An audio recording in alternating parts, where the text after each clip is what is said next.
I'm going to stop you because we're going to go live now. Yeah. Okay. Welcome, everyone, to the Culture Cast with your everyday Sunday Natter and hosts, myself, Brian from Brian's Action Figure Reviews, and the guy to the right or the left, I'm not sure, the Twisted of Tubbs. Just want to say hello to the guys in the comments who are already there. New Creed says they already agreed a sequel, which brings us around to we're talking about Army of the Dead tonight. And Mick Holland says, good evening, gentlemen. Nice to see Mick has changed his tone from last Wednesday. No more Unai Emery jokes. So, guys, what we're going to start with this week is, well, first of all, how was your week, Tubbs?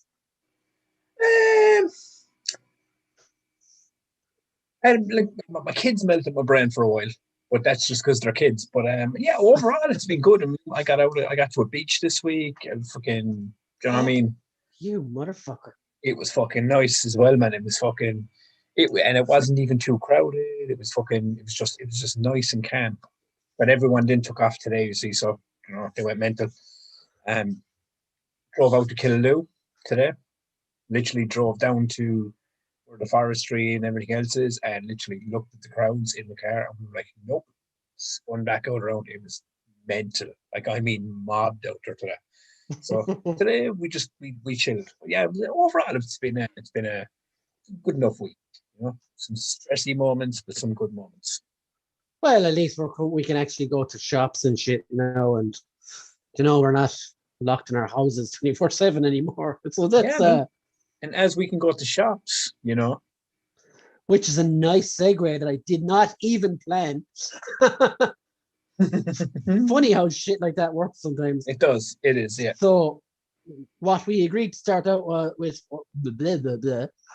was today we're going to do this week's show and tell. So basically, Tom, we're not going to show you our junk. No, that's not going to happen. Well, it sort of is, but not. But yeah. Well, like, you want our pop culture junk or like penises? I think if we want to stay on YouTube, we should stick to pop culture junk, and it's kind of a hint in the title as well, pop culture cast. See, this is why you run the show, man. This is why, like, it's your show because, well, realistically, because you know, I'm just here to kind of. I've got that leech tight, Tubbs. Don't worry. Keeps me in check. Is basically what he's trying to say in the nicest way possible. So we're rambling a lot here. So let's just get to the fucking point. Yeah. So Tubbs, what have you got to show us this week? What purchases did you make? This week I went on a bit of a Blu-ray buy. Ooh. So I thought I had only like 2 or 3, but I had like fucking more. But is this like the Amazon thing where you just bought 10 or something? No, I actually went into an actual fucking two of them were on Amazon, but the rest of them were actually bought in CX in an actual shop. Like an actual purchase over the counter transaction. CX isn't much of a shop, but yeah, I'll take it. But you know what I mean? Going in and actually picking up a physical thing in a shop and buying it, that's kind of what we got with this. Like the first one was Safe House, Ryan Reynolds, Denzel Washington. That Very one. Nice. Flashpoint Paradox. DC. At least it's animated. It's an animated. And then we have these 2 next ones. The Dark Knight Returns Part 1 and 2. DC animation. Nice. They're quite good, actually. You love this one. Easy A with Emma Stone. I've never actually seen that, you know. I only bought it because I love Emma Stone. And the last one is Zack and Miri Make a Porno. Oh, Seth Rogen and his stoner best. Again, just because it's a Kevin Smith thing. Speaking of Emma Stone, Cruella released on Disney Plus Premium. Yes, I have not seen it yet, but I've heard lots of good things. Yeah, I've heard good things. Do you know what I mean? And look, she's a fantastic actress, man, as well. I love Emma Stone. I watch her name. Like, she's kind of like that weird paradox of like you know, like hot and funny, all in the one ball. Not even touching that one. But like, you know, we're going to talk later about more like pointless villain origin stories. So maybe that one's decent. I don't know. I don't think as far as I know, she doesn't kill any puppies in it though, so it's probably not highly I mean, legit, like, you know. I mean, look, I mean, I haven't seen it, so I'm only speculating here, but maybe it fucking ends with her meeting the fucking puppies or whatever. I don't know. Because it is very much a It's pretty Cruella fucking story. grim, like, when you think about it, for a kids' movie years ago. Yeah, but I mean, if they don't show it, like, I know, yeah, but you know, as a kid, you're like, oh, I love puppies. And then you're like, one of the first villains you see is, I want to shave puppies and kill them. I mean, I was never a big fan of the 101 Dalmatians, to be fair. Well, Tubbs, you don't like dogs, so you don't qualify for this It's not that I conversation. don't like them. They can sense the fear. That's what I don't like. You know, there's a very much a sense of fear in the dog world. It's a needless fear, though. Dogs are Mhm. awesome. I mean, And I'm look, gonna put that to the guys in the comments. you're gonna fuck me up with a dog, aren't you?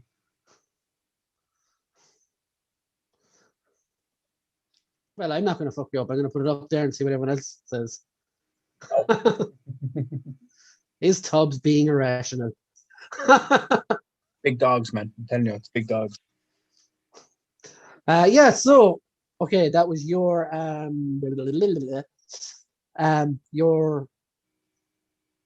what was the word? What were we doing again? Your We show were and showing tell. and tell, Brian. We were doing Okay, the show so and tell. I showed some Blu-rays to the peeps, and so if you can see this direction, I think you can probably get like a little view of what I'm going to show, but I will bring in those up closer in a second.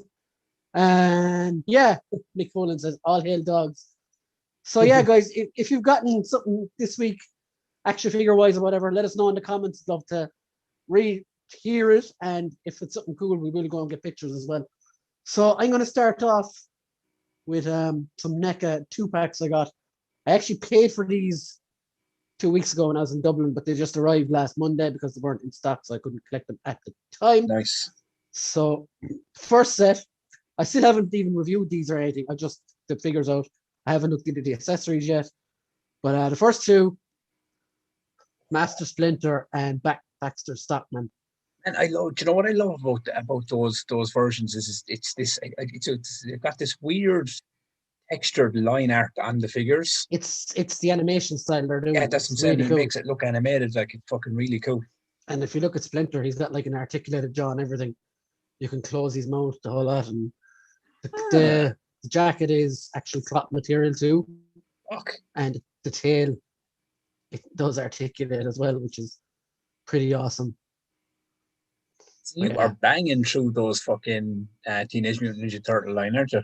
And I know, like, there's a lot of people out there that say, "Oh, that's NECA. That's gonna snap in two." And if you look at it, I think they've really, really improved. I'm always ultra careful with these anyway, but I don't know. I haven't had a NECA break on me in a long time, so I think they really are. And again, like, this guy is just awesome. He's so cool. I think. Like, literally, like, he's something you can put on any shelf and he would stand out, you know, that kind of way. Yeah. But yeah, that's Splinter and Baxter Stockman. Human fly here. But I have another NECA 2-pack. I know you like this one. So this 2-pack, Vernon. Oh my god. Channel 6. Like you were saying, have April as well, right? I sure do. Yeah. You gotta have those two together. Like, I mean, they're like, you know, With he's her trying to massive, always getting her lady parts, and she's like, with no, her massive no, head. you know. But like as you said, it's like the animated lines are all over these. Like, it's a nice style. Especially, like, look at that fucking shit-eating grin. Yeah, it's a pretty decent fucking looking figure, dude. And he actually comes with I don't know if you remember from the cartoon years ago. He got a belt of mutagen there at one stage. He got turned into a werewolf, and he comes with those parts as well. You can remove the hands and the head. No fucking way. Yeah, and you can switch it out. And the last one of the Rat King. Yeah, I absolutely deadly. loved him. He's got fucking midsection articulation as well, does he? Well, they all do, yeah. Yeah. But yeah, he comes with the bandolier thing that he had as well. So I haven't removed any of the accessories yet. So it's really just bollocks with the figures that they're doing at the moment. Yeah. But that face sculpt is fucking brilliant. I mean, look, I mean, I've seen the ones you showed me as you've been getting them and stuff, and I mean, I just one thing I have noticed about them is that like is that line art animation style on them. I think it's really fucking cool. Like,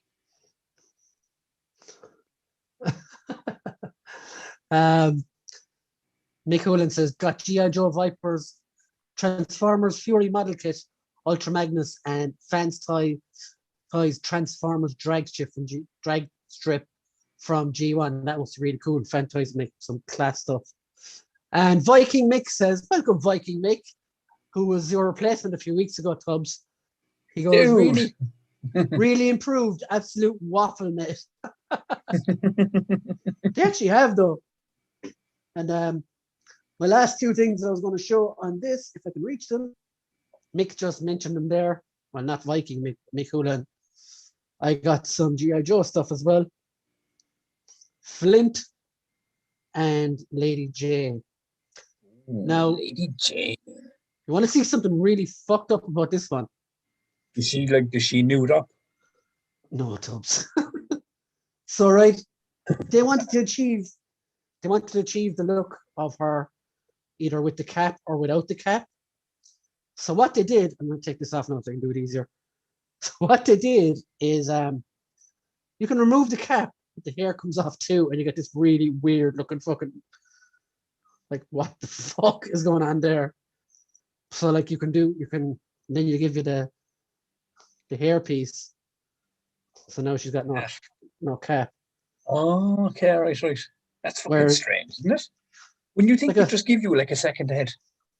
Yeah, that'd be much easier. Like, yeah. So she looks like such a Karen. I don't know why. Oh god. Oh, she's got a Brie Larson looking head in her. But yeah, they're like, you can also do this and it just does not work. But yeah, now, I suppose you can make like we had one or two little flickers in the internet last week, and then we sailed through, right? So let's hope this is going to be the same. Don't mention it. It's flickered once or twice now. I didn't see it. It's a pain in the hole when that shit happens. I knew. But yeah, man, we fucking see how it goes. Jay Horrigan says hello. Jay is my hello, Jay. Mrs.'s nephew, and he's pretty cool. Look, he's a TikTok as well, so go follow him. Viking Mick, the screen figure was pretty bad. Yeah, the feet on the screen figure aren't great, to be fair, but it looks cool.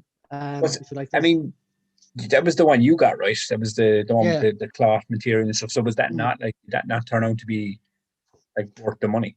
Well, the one Mick got, it was very unbalanced. Really? Okay.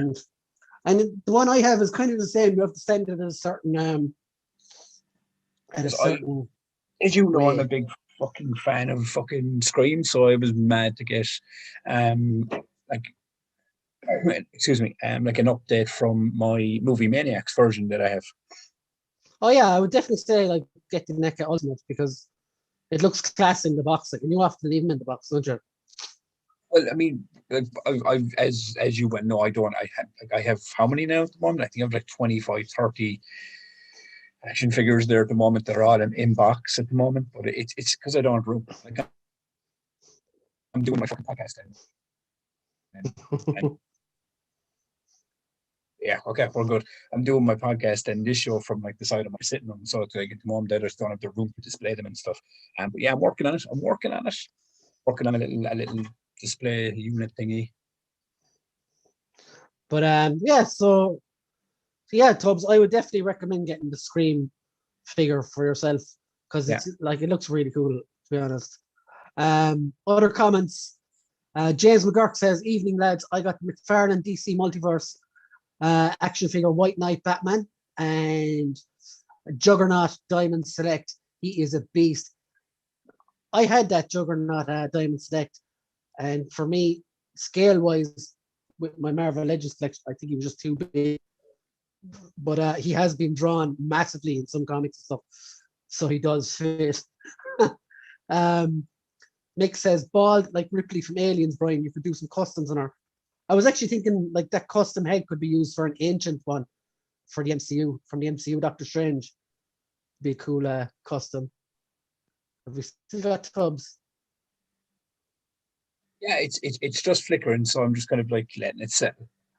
You were just quieter than usual. Oh no, that's because the Damien, fucking the sun gave me a headache, and now I'm kind of like trying to fight through the fucking madness of a headache.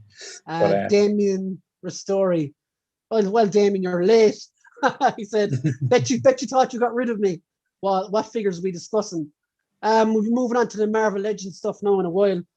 Next, after this, we're just still going through. What were we talking about? Tubbs, NECA, and TNA. we were talking with the NECA Scream character there, and then you were moving on to something else. And then I don't know, I can't remember because I kind of glitched. Jonathan Redmond says, "Evening all. Welcome to the show, Jonathan. Great to have you here." And Mick said, "I would love to get the Sideshow Ghostface. That's 1/6 scale, I think. Is it? What height is that? I'm going to check it out here anyway. So I can show Tubbs anything more than anything. That's if you want to read a big one. Oh yeah, I have seen this before.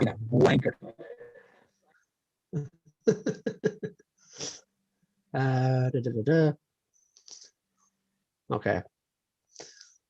So yeah, Tubbs, there is the Sideshow Ghostface. This bad boy. What's the price range on that motherfucker? $210 it says here anyway.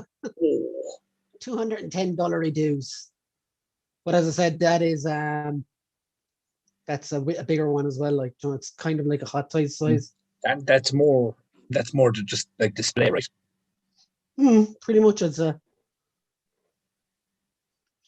No, you can get like pretty cool stuff out of him, like. But Viking Mick is a hot toy wanker anyway. Yeah, so whilst I have this thing open, let's move on to what I was showing you. I was showing you something earlier, Tubbs. What's weird? Oh no, I just hit a black screen.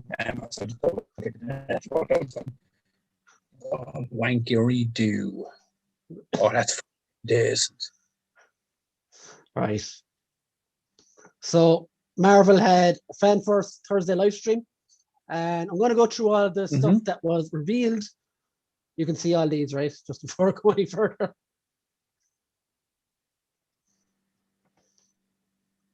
And in the comments, yeah, Damien says favorite figure I got this week was NECA Ming the Merciless. Beautiful. Really want to see Quentin Beck in his FX suit from Far From Home in Legends line. Oh, that's a good shout, actually. Mick says I 1/6 scale. Jonathan Redmond says, Brian, any thoughts on the Jin Bao oversized gravity builder Devastator? Thinking of picking one up. Funny that you asked that, Jonathan. I actually I got the KO version of it about 6 weeks ago, I think now, and I'm pretty happy with it. I think if you got the Jin Bao one though, even better. Again, I don't know if I can get my laptop around to show you, but I have. You can see it over there in the corner. Is my Devastator, and that's like one I got on AliExpress for about $50. And I'm not a big mover of them, so he's just a display piece for me. So well worth the money, in my opinion. But yeah, definitely if you're going for Gravity Builder and you have the money for it, go for it because it's a class figure. That one there I have is just a KO of that one. So where were we? And the last debate was on. I'll come off this second. So yeah, Hasbro Pulse. Right.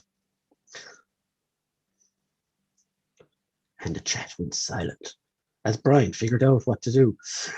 Jonathan, cool beans, Brian. No problem, man. I've only started collecting Transformers again myself at the start of the year, so it was mainly a display piece I wanted for. Fits in. It actually scales perfect with all the War for Cybertron and Studio 86 stuff.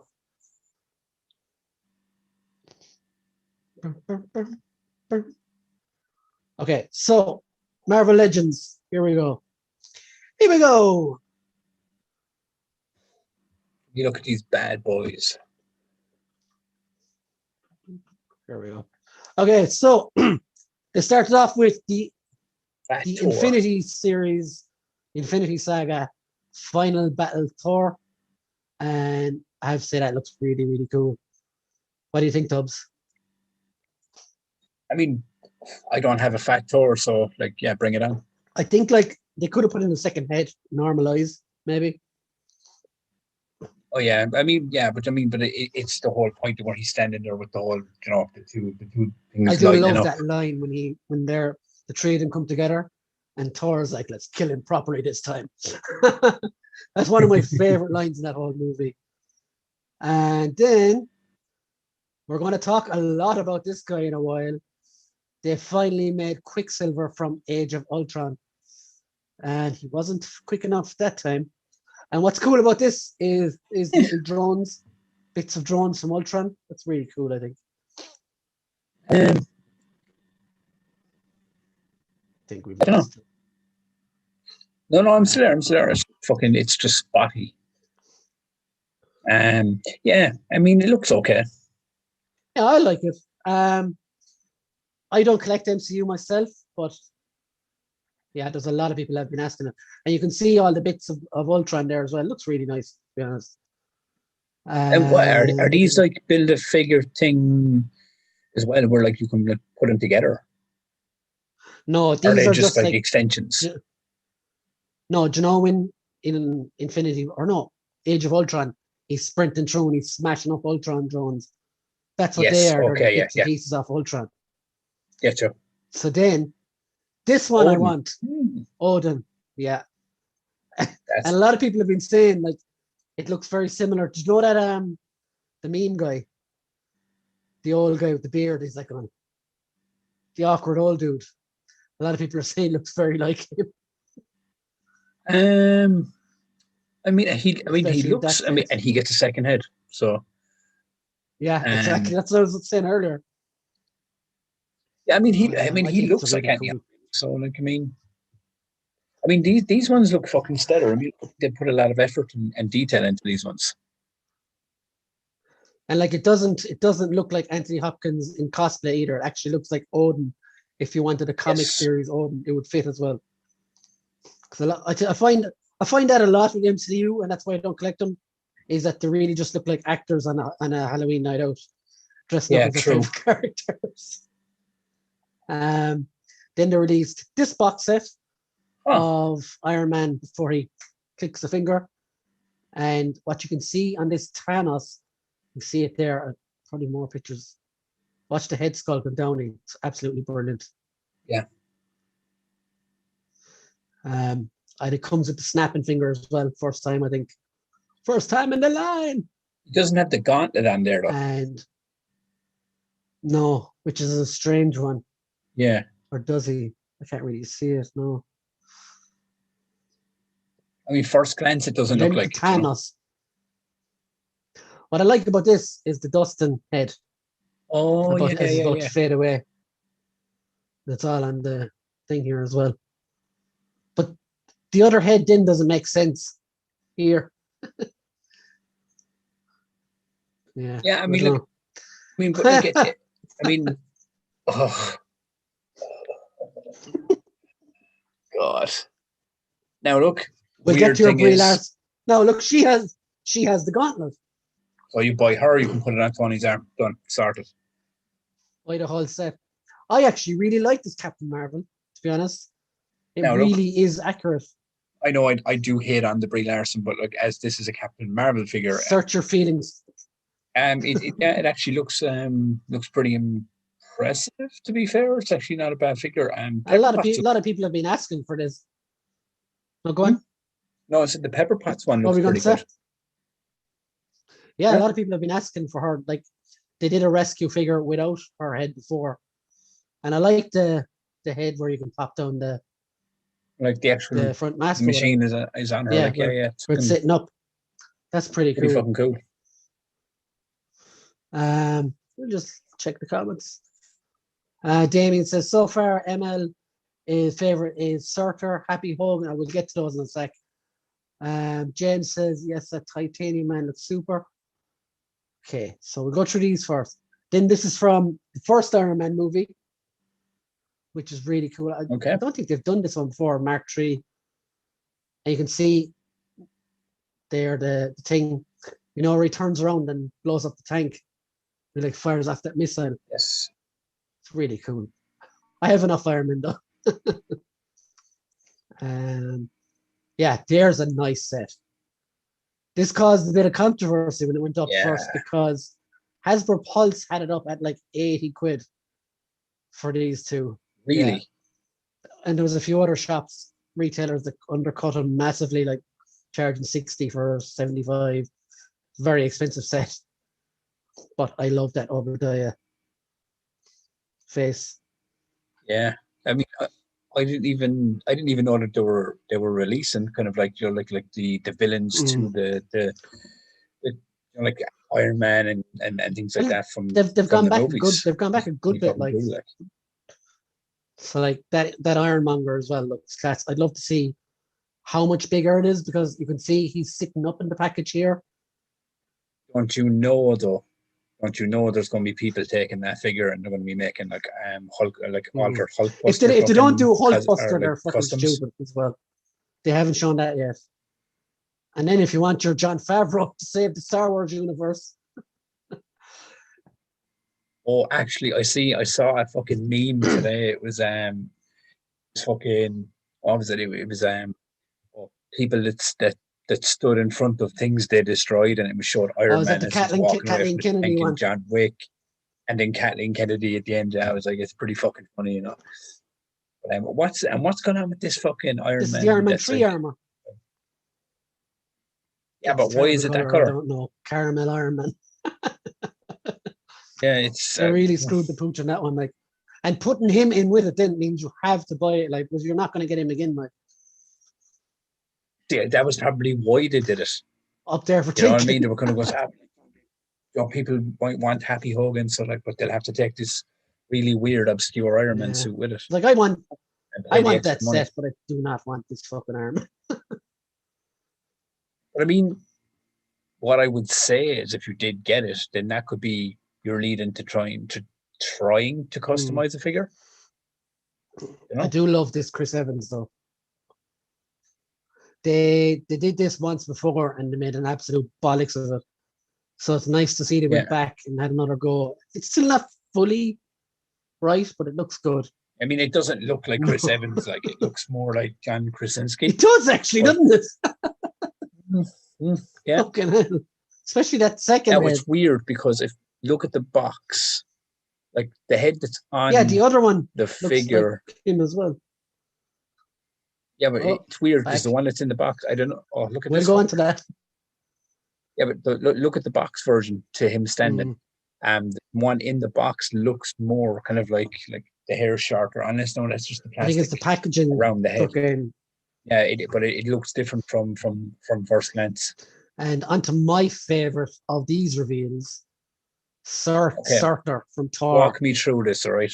How big is this character and how much is this character? He is 13 inches tall. So I think 13 to 12 inches tall. So about 2 Marvel Legends on top of each other, that height. Fuck. Which is still not even accurate. He should be bigger.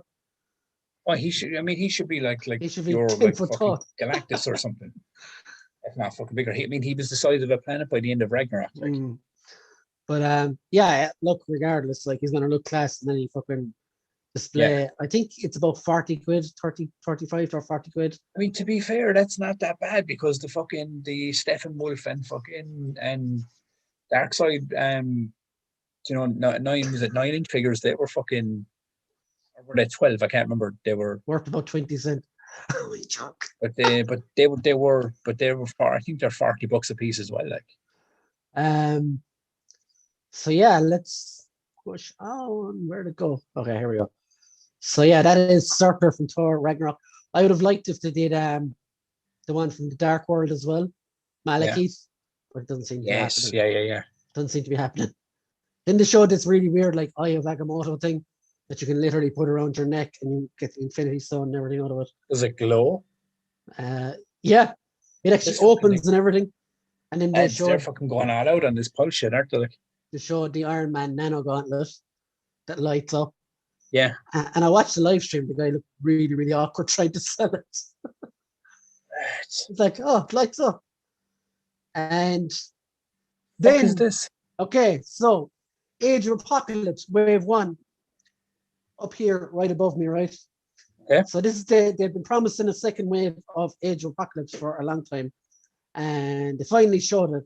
So this is Legion, Professor Xavier's son, who killed him, causing Age of Apocalypse, more or less.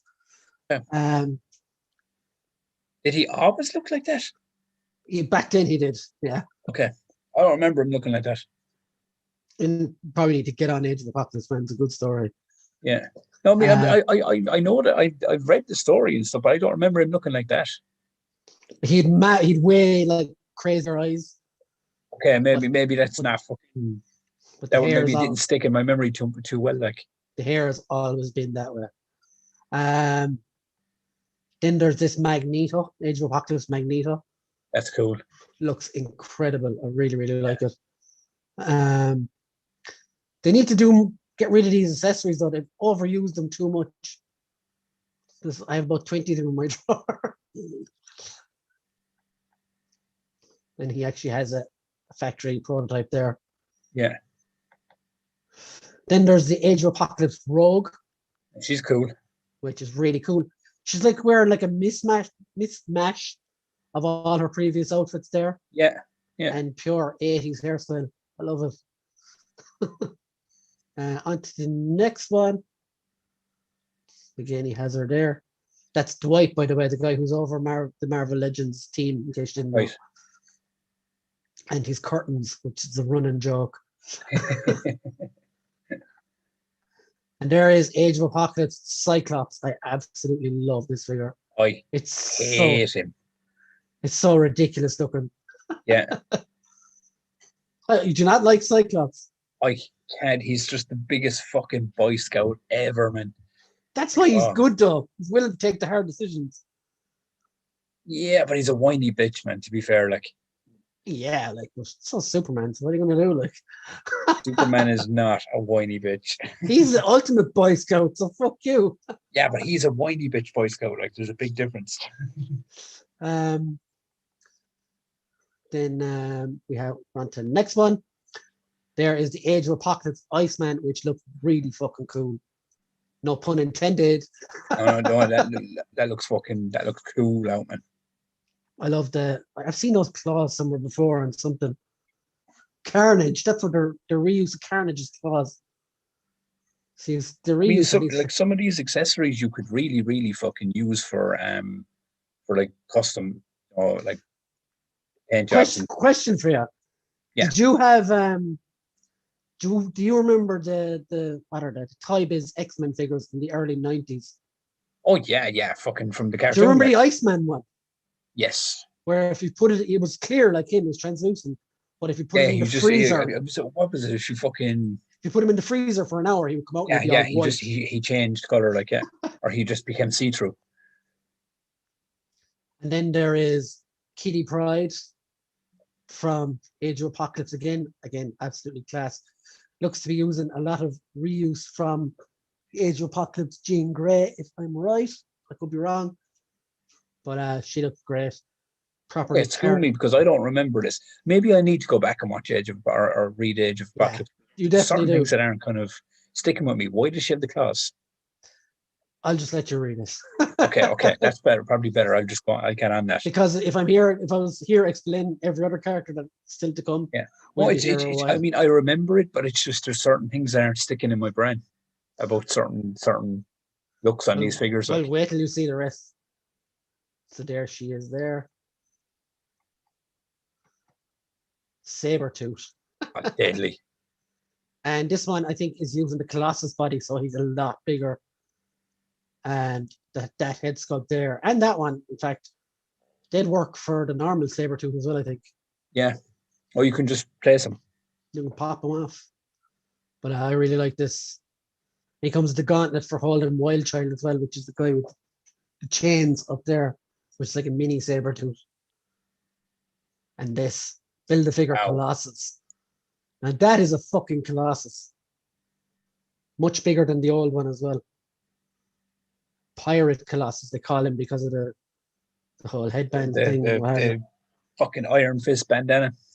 But yeah, that is class. And overall, a class wave. Guys in the comments, are you... Like, look, there's the size difference between him and the Kitty Pryde. Jesus.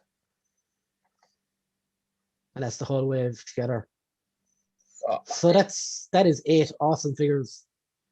And they are all up for pre-order now, wherever you pre-order your toys and figures.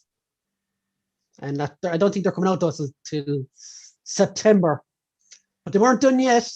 They then showed another thing that's going to pull out my wallet, Spider-Man 2099. I'm probably going to buy this fucker as well.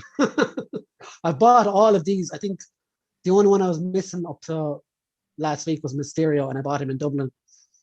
The back he's card. a savage looking fucking figure, dude. Yeah, he's class. Spider-Man 29, they did it on the pizza Spider-Man body. And people are giving him shit over that. But I understand why people are giving out, but isn't this based on the version that showed up in the 90s cartoon? Well, yeah, it's based on Spider-Man 29, like Miguel O'Hara. Yeah, so he had like a much similar, like, you know, it was just laziness. He wasn't as I don't know what's the best way to put it. He was always a bit more stocky than Peter. But he still wasn't, like, he was still slimmer in the 90s version than he was in the actual, like, comic books and stuff. Maybe it's just because of how they drew him, really, like. But yeah. Yeah, it still looks class, like, to be fair. Have the rollerblades, so. Check the fucking claws and all, like, it's really cool. Where's his rollerblades, dude? Did he have rollerblades? Well, yeah, I mean, did he have fucking man? Okay, now you need to school me on this, because now I'm fucking thinking to myself, did I fucking watch? Man, I'm full sure he did. I'm full sure he like fucking blades, like that he used to like fucking. Someone in the comments tell us that. Roller skate and stuff, not roller skate, but like rollerblade down through the city when he wasn't webbing, you know. Maybe you're right. I don't know. So let's just look. If anyone quickly in the comments can, because I can't fully remember. Man, this headache has me gone fucking loopy. So these are like 5 points of articulation, 4-inch figures. I don't think there's many people collecting them. They're not the best, if I'm honest. Yeah. You have US Agent, Loki, Black Spider-Man. Sorry, Symbiote Spider-Man. That Loki looks like pure fucking robot chicken. That's what he looked like, though. His Legends figure looks the same. That's pretty fucking dope. Goddess of Africa Storm, which is awesome looking. And I like that Stealth Armor Iron Man too. Silver Safa. And right, this is an old figure. And they said a couple of weeks or months back they were doing a figure that had been done before, but they're redoing it. And this is what they're doing. Tigra. And what have I been bitching about for months in reviews? Single jointed elbows, and they are doing double jointed elbows in the female figures now. Nice. Proof that they fucking listen is what I would say there. Well, I mean, if enough people make any amount of noise, that you know, I mean, it'll shake a said branches, if you will, like. And before they went off, then they kind of did a tease. They showed this. I saw this actually, right? And this. Go back. The hair. The hair. It was like it was just this picture, and it was like, he's really about to enjoy his ice cream. And then it showed the head on the other side. Oh, for fuck's sake. But yeah, because I fucking what's that off of? These are all accessories, you know. X-Force, or sorry, people reckon it's going to be an Excalibur box set, or this is just Megan on her own. So we'll see. Could be. So let's come off of this and neglecting the folks in the comments, because okay, so back to this. Stop sharing. So yeah. Okay, so I'm going to read all these comments. Damien says Marvel Select Titanium Man, possibly my favorite 2021 reveal outside of Marvel Legends. James says that Titanium Man looks super. I better show that actually while we're talking about that.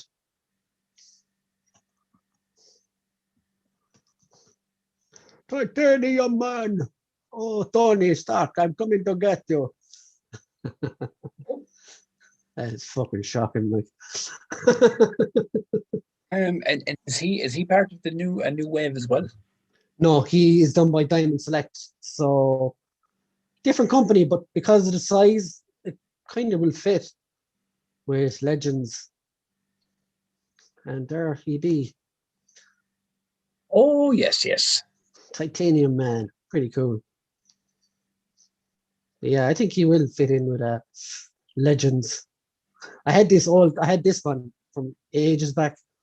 The Legends Titanium Man looks horrible. Yeah, I mean it doesn't even look like him.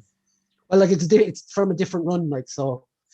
But it's quite bulky. I think it would fit in. So let's go back to the comments again. Damien says he's due very soon. He looks like Dan Larson at Toy Galaxy. Oh my god, he actually does. Finally, the baddie would be nice to have him with his beige suit though. Happy Body could give us a hammerhead. Man, Damien, you really need to get a hammerhead. I think you should get a custom made because you're mentioning him every week. And Damien also says Legion is great for street tug possibilities. And Jonathan says these AOA Wave 2 figures look awesome. Nick says Colossus is metal. Oh, I mean, what did I mean? It's crazy when you look at it that way. Because I mean, I remember when the McFarlane figures did the Dead Metal ones. Oh, God. And like, I mean, I loved the Batman one with the long trench coat and everything else. So that was pretty fucking badass. And Wonder Woman looked really fucking cool. But then they brought up Superman. And I was going like, the fuck is this fucking abomination I'm after seeing? And fucking, and it's just the worst figure I've ever seen. But Colossus looks pretty fucking badass. I think we're about to break someone's brain here as well. Me or them? No, them. Mikey Casey, good afternoon, Casey. Evening, gents. Opinions on Aaron Taylor Johnson cast as Kraven the Hunter. Now, next comment is from Damien, and he says, interesting casting choice, Michael. Well, Damien, you'll be kind of sad or happy to know that is actually confirmed casting news. It's not an opinion. Not a casting choice. It's actually confirmed. So I think that's a very, very good segue, don't you think? So we were going to talk about this anyway. So do you want to take it or will I go? I can start and we can share and share the load. Aaron Taylor Johnson, aka Kick-Ass, aka Quicksilver, as I just showed earlier, has been cast in the Sony Universe Kraven the Hunter origin story. Not very appealing to me, I'm afraid. No. You, Tubbs? Oh God, no, not at all. If you were to ask me, like, who would you cast as Kraven the Hunter? My brain is moving more to Jared Butler or Jeffrey Dean Morgan, someone like that. Someone older, yeah. Yeah, an old veteran actor, but just looks like grizzled and fucking and kind of, can kick ass. Anthony Taylor, is that his name? Anthony Taylor Johnson? Aaron. Sorry, Aaron. I don't fucking care. He is that forgettable though. No, but look. He's gotten older now. He might do a good job, but I never put him in that fucking characteristics of that character. But then I heard a rumor today about Spider-Man No Way Home. Apparently, this is the movie to start to connect the Sonyverse into the MCU Spider-Man. Now, who fucking knows? So, they are genuinely putting it a lot together. But yeah, this one for me, man. Like as I said to you, because like I said, it was when you said it to me about like, oh, he's playing him. I was like, oh no, that's just a rumor, and you were like, no, it's confirmed, dude. So I went and checked it out, and I was like, oh, it actually is confirmed.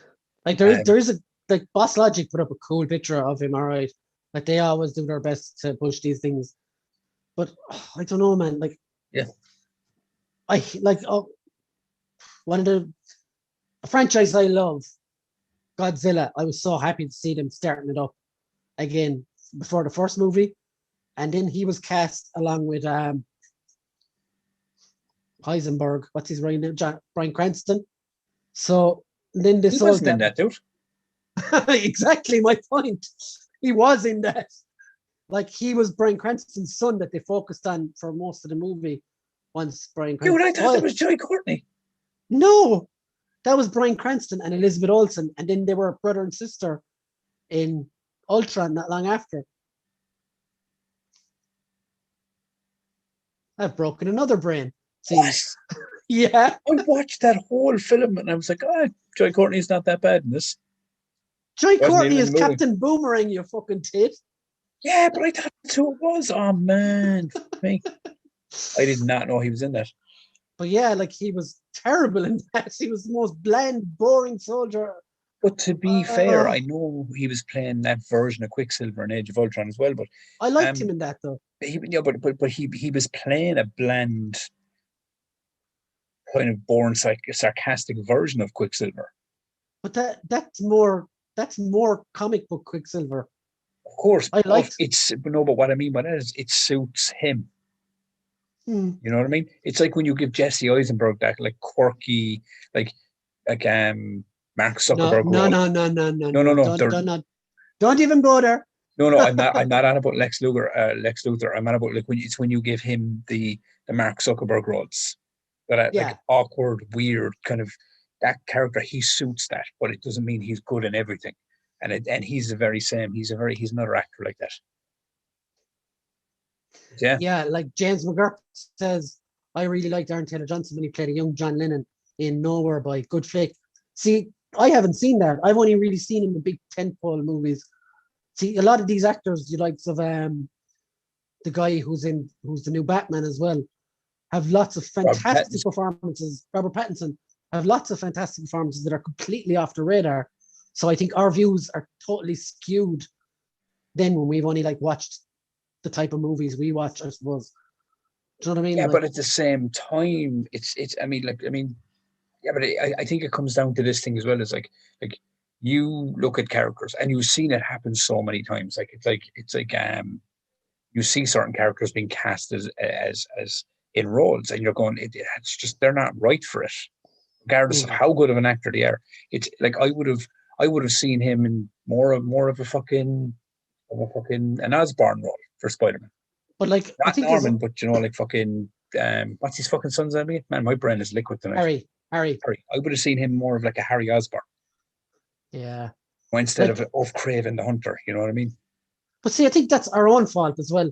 Like podcasts like this, people like us, we see Craven the Hunter, and we automatically go to someone who looks exactly like him, not the talent or whatever. Like, well, I mean, I'm the same. I would have had Momoa playing. No, completely, man. Like, I mean, I've seen that casting choice for Momoa as well. I think there's like that would have been fucking right, but I don't think it's because of podcasting thing. I think it's this generation. I think it's this time frame we're in. This weird bubble that is the internet. That like you're not allowed to not like these casting choices because it doesn't resemble what you grew up watching. You know what I mean? It goes back to, as I said, I harper back to the Superman thing. You know, I have a better comparison for you. No, but what I mean about that is the Last of Us thing that we had a few months back. The Last of Us, exactly. And then you know yourself, you get the whole, but the game is for the gaming audience. This is for a worldwide audience. It doesn't matter. I mean, like me as a person, when I hear that casting choice and they've changed like when they changed genders and they changed, like fucking, all that bullshit. It becomes very much this thing for me. It's kind of going, it's like, oh yeah, but as a person, I don't have to like this. But like, I suppose like best way to think of it for me is I'm not so much against the casting choice. I'm more, I wouldn't have thought of that. That kind of way. I mean, that's where I am as well. I mean, look, we've said this 100 times before. It's like Pattinson and everything else. They'll probably fucking do a great job. But for me, and straight out the bat, it's like, yeah, I'm not on board with that cast choice. Doesn't matter if I am or not, because at the end of the day, they're gonna he's in the movie regardless. So it doesn't fucking matter if I have a problem with it. But yeah, at the end of the day, it's just not for me. No, I'm just not. But like at the end for me, like at the end of the day, like, I wouldn't. Hold on, I want to show you guys this picture to see what you all think. The Boss Logic one. Yeah, the Boss Logic one of Aaron Taylor Johnson, and because it's really cool, like I have to say. So yeah, that's like artist rendering of what he might look like as Kraven the Hunter, which is pretty cool, I have to say. Like, there's not much more. No, unless they're doing like an origin story, but like a younger version of him. Yeah, but like, my main problem with this is not the casting choice; it's the existence of the movie in the first place. But it's like I seen it the other day. It's like I seen it, like there was this feed on Twitter, and the internet does what the internet does at its best. It gives out complaints. Mark Wahlberg put up a fucking a picture of himself and Tom Holland on the set of Uncharted, and he didn't have the mustache. And people, that's so stupid. I saw that as well. This movie's going to be terrible. I feel like he has to have the mustache. So what he did was a few days later posted a picture with him with the mustache on. I was like, he's just a fucking troll. But best way. But yeah, it's so fucking stupid because look, I get it. And that goes back to what I was saying, is it's the counter argument of like, oh, well, like if he doesn't have the mustache, it's not how I remember it again, because I've had moments like that as well about certain things. But at the same time, it's been made the way it's been made, right? It's like the Black Superman and the whole thing. They're making it, so I can just shut the fuck up and get over it. Do you know what I mean? But if you just got over it, we wouldn't have anything to talk about.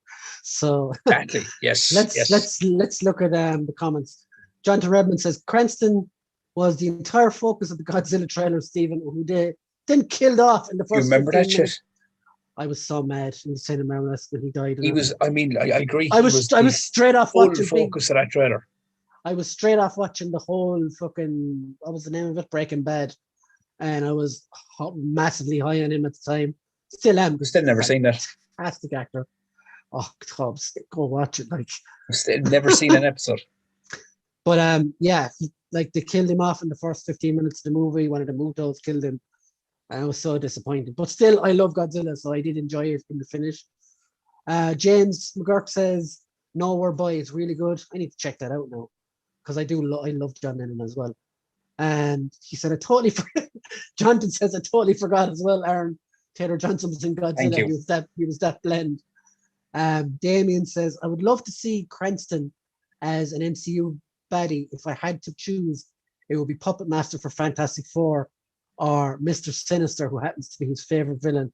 Damien, I am right there on board that boat with you. I would love to see him play Mr. Sinister. I said it last week, didn't I? That's what I'd love to see is a live action Sinister. Yeah. Mikey says it's super annoying that we're not getting Kraven as the villain for No Way Home. Look, I think if you look at the Sony movies they're doing, right? Yeah. Kraven and Morbius, you can get away with having their own movie. They don't need Spider-Man if you do their origin story. But Venom and Carnage, yeah. I mean, look, if it's true, with Spider-Man. But if the rumors are true that like Spider-Man No Way Home is going to be the arc that opens up the connection to the Sony Spider-Verse, then you might get your Kraven movie with Spider-Man and Venom and Carnage and things like that, I think the way they're going to do it is Sony and the MCU can use Spider-Man, which is okay, I suppose. But I think it's too late to connect Spider-Man to Venom now, because Venom's whole origin story is tied into Spider-Man and why he hates fucking Spider-Man. Yeah. I mean, look, it's cool that we have a live action Venom and we're getting a live action Venom versus Carnage type thing. It's really cool because I love those characters. But I do see what you mean. It is very much Eddie Brock and Peter Parker, and that's why there's that hatred between the two, because Eddie Brock hates Peter Parker, and when he gets the suit, that becomes his motivation to fucking go after him. Because in the comics, Kraven has been a hunter for a long time. before he meets Spider-Man. Spider-Man is his kind of his greatest hunt, so the comic says, and I think that movie can be fine on its own if you get him hunting something really awesome or whatever. And he can, like, I could see down the road if Aaron Taylor Johnson does well, Craven appearing. Oh, I would love to take down the Spider-Man who helped take down Thanos. There's your story, like. But the rest. But we have proven over time that your brain writes a better movie than these studios. So. Well, it's easy to speculate, like, you know. Oh yeah, I mean, but this is what happens: is we speculate better plot points and better movie ideas than Sony ever comes up with. So, well, we, as I heard someone saying earlier today, if you think you can do a better job, off you go. Need the fucking money, and I'll fucking damn well try. Yeah, I would too for the money. Anybody can make a fucking subpar movie with a lot of fucking money, man. And Mick Holland says 2 comments, and I think he made a balls of the first one. And I would have left it off if he hadn't slagged me last week about Manchester United. So he goes, I too, Tibbs. And then he said, I too, Tubbs, never seen Breaking Bad. Sorry, Mick. Yeah, I too, Tibbs. I've been trying to, like, I've said it to Brian before. It's one of those things. It's on my playlist. It's ready to go. It's just, but every time I go to watch it, I end up on something else. So it's. I will say about Breaking Bad, first season is really hard going. I was told that. I was told if you can get through the first 3 or 4 episodes, once you get in, once a character called Tuco appears, you're flying it. That's where it kicks into gear. Damien says, I think Craven introduction in Black Panther will be the best way of him entering the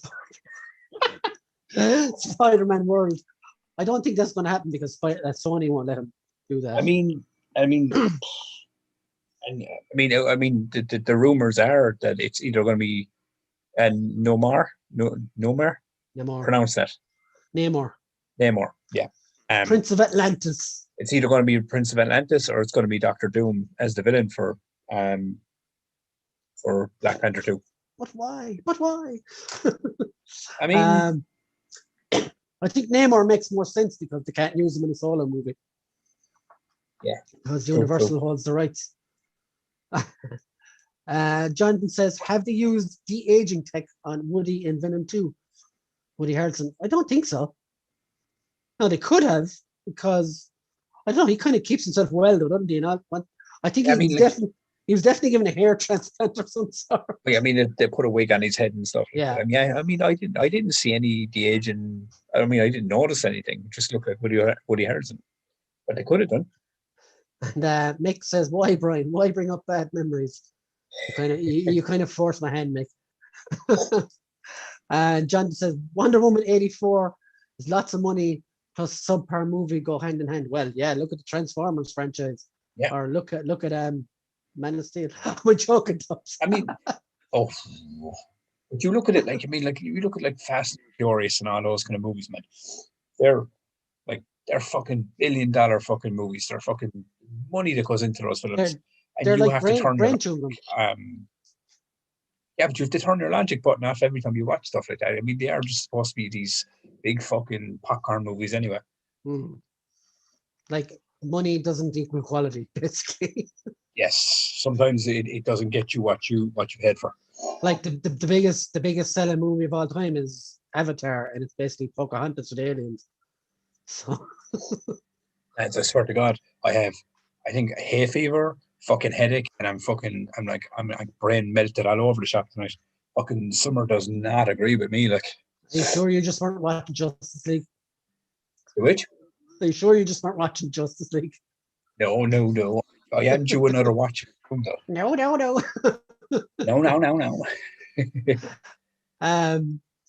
Doom and Namor make for Black Panther 2 makes 0 sense. I kind of agree.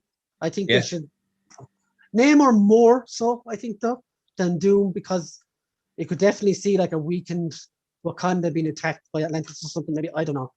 But yeah, I'd rather they were kept out of it and they kind of kept it centered on Wakanda, especially considering the circumstances.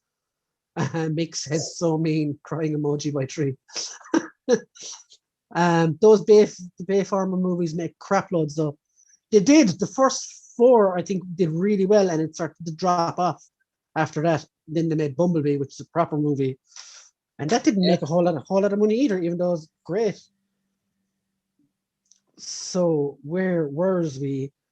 But Sony, Kraven the Hunter.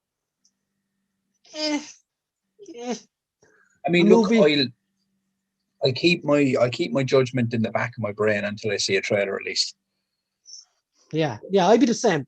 Like, this mightn't go ahead at all. Like, Sony they were making Silk, which was a movie, and I think that's now going to be a TV show. They were making a movie about Sable. That's gone nowhere as well, I think. So who knows what's going to happen. What I do know is we're going to talk next about Love and Thunder. Well, sort of. So this was definitely some love in that thunder. This is a nothing story, basically. So if you weren't keeping score out there, Taika Waititi was pictured with Tessa Thompson and Rita Ora. And they were kind of kissing and stuff and whatever. Basically, what happened was they're all shifting the face off each other and the internet went fucking mental. Yeah, and then some red top newspaper, which is usually full of shit, made out that Kevin Feige was pissed at Taika Waititi over it. But I think this is all storm in a cup, teacup, whatever. I mean, look, at the end of the day, as long as that movie is fucking grand and that fucking makes the money, Feige doesn't give a fuck who he's fucking locking lips with, like, you know. And fair play to him, Tessa Thompson and fucking. And to be fair, I didn't even know Tessa Thompson like guys, you know. I didn't know that, so I mean, like, at least I was educated. Educated me, Brian, is what it did. Well, maybe Kevin Feige was jealous that he wasn't shifting Taika Waititi. There you go. That's probably what the real story was.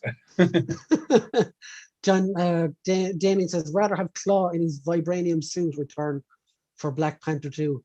Yeah, it's really hard to make any sort of judgments on Black Panther 2 because knowing what we're going to be dealing with at the start of it. So, like, and not to be getting political or anything, but Letitia Wright, who plays Shuri, has been going on the warpath posting anti-mask stuff again.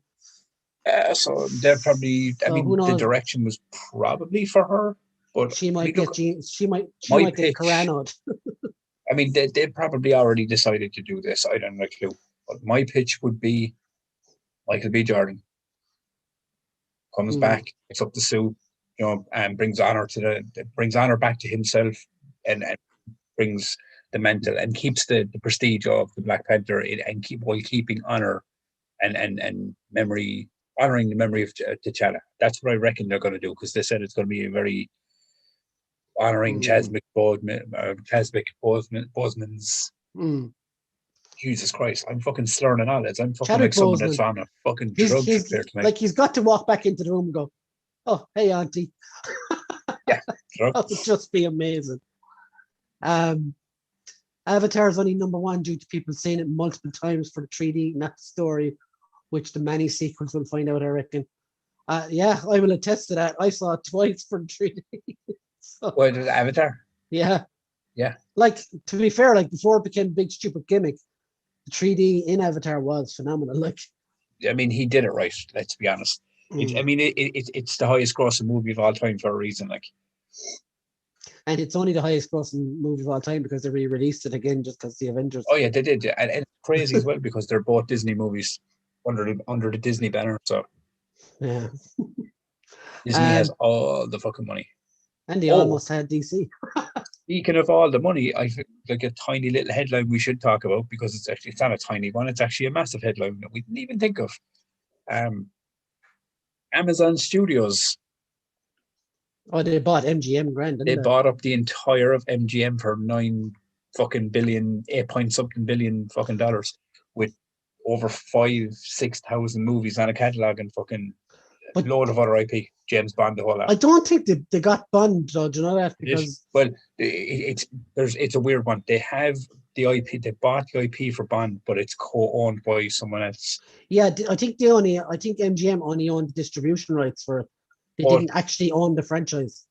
oh, fucking still, man. I mean, after buying up, this will make Amazon Prime and Amazon is all much bigger. Hopefully, because No Amazon Prime is crap at the moment. But now they have like what 5,000 fucking movies to throw into that thing. Like, yeah, like I don't know. I'm always uneasy when I hear about these big companies buying up massive fucking.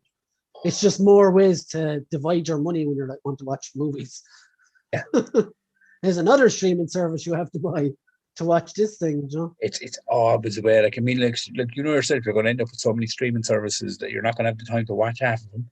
No, you spend more time scrolling or scanning for something than actually watching something. And it's going to get to the point as well where it's going to end up costing more than cable. Yeah, definitely. Yeah. Whereas before you had your Sky channels and it showed everything. Now you've got your Disney, you've got your Netflix, you've got your whatever else, Hulu, all these kind of things. It's going to be crazy. Let's go back to the comments. Mick Holland says there's a Beast Wars movie on the way. Beast Wars never caught my attention. I don't know why. Probably the horrible animation and my massive love for G1.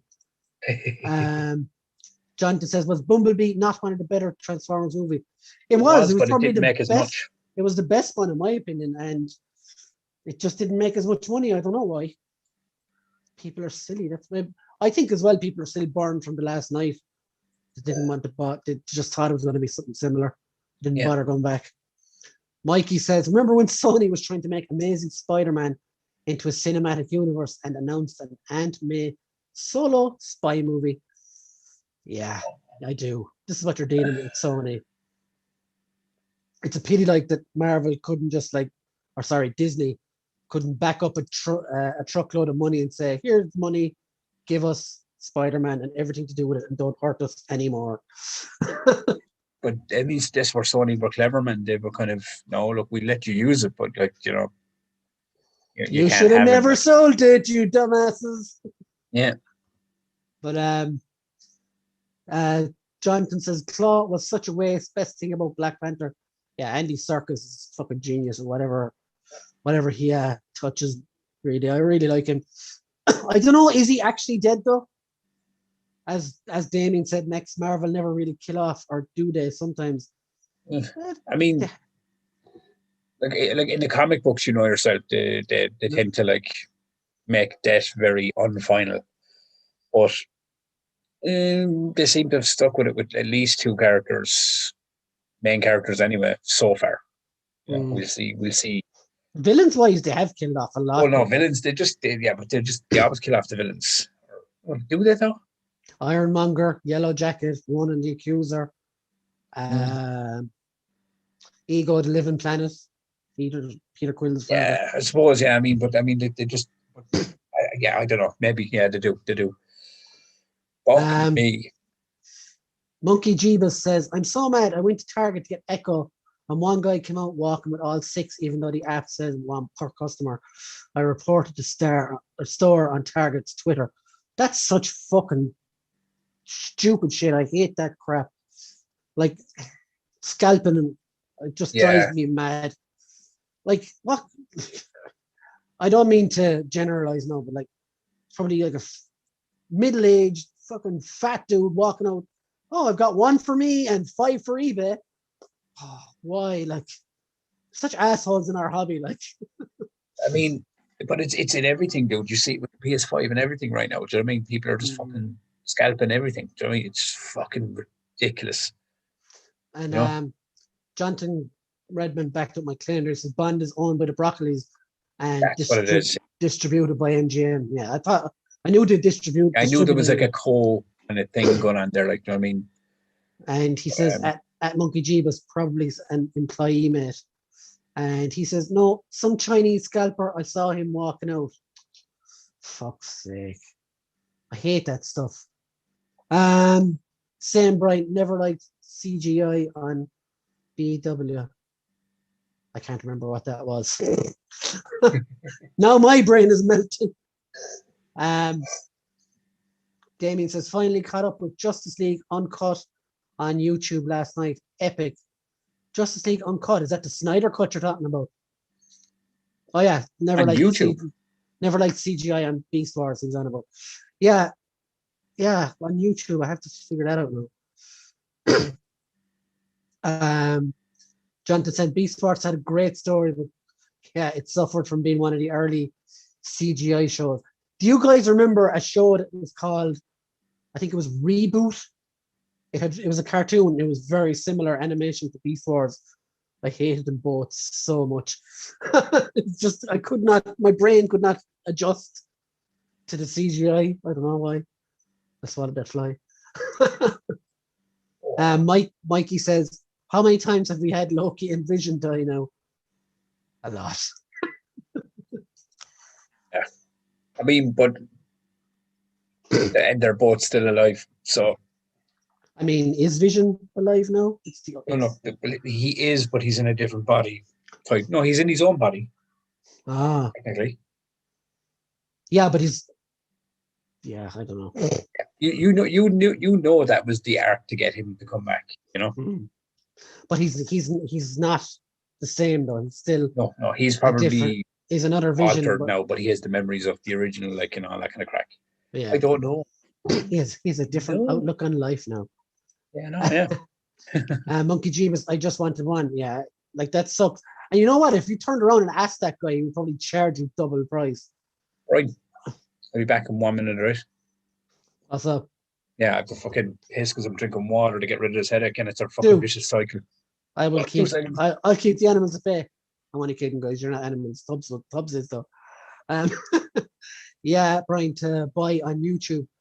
Monkey Jeebus said they did Reboot Reloaded. Yeah, I heard of that show. So Damien, tell us, what did you actually think of the Snyder cut? Because I'm sure Tubbs will have plenty to say about that. And I'm going to refuel.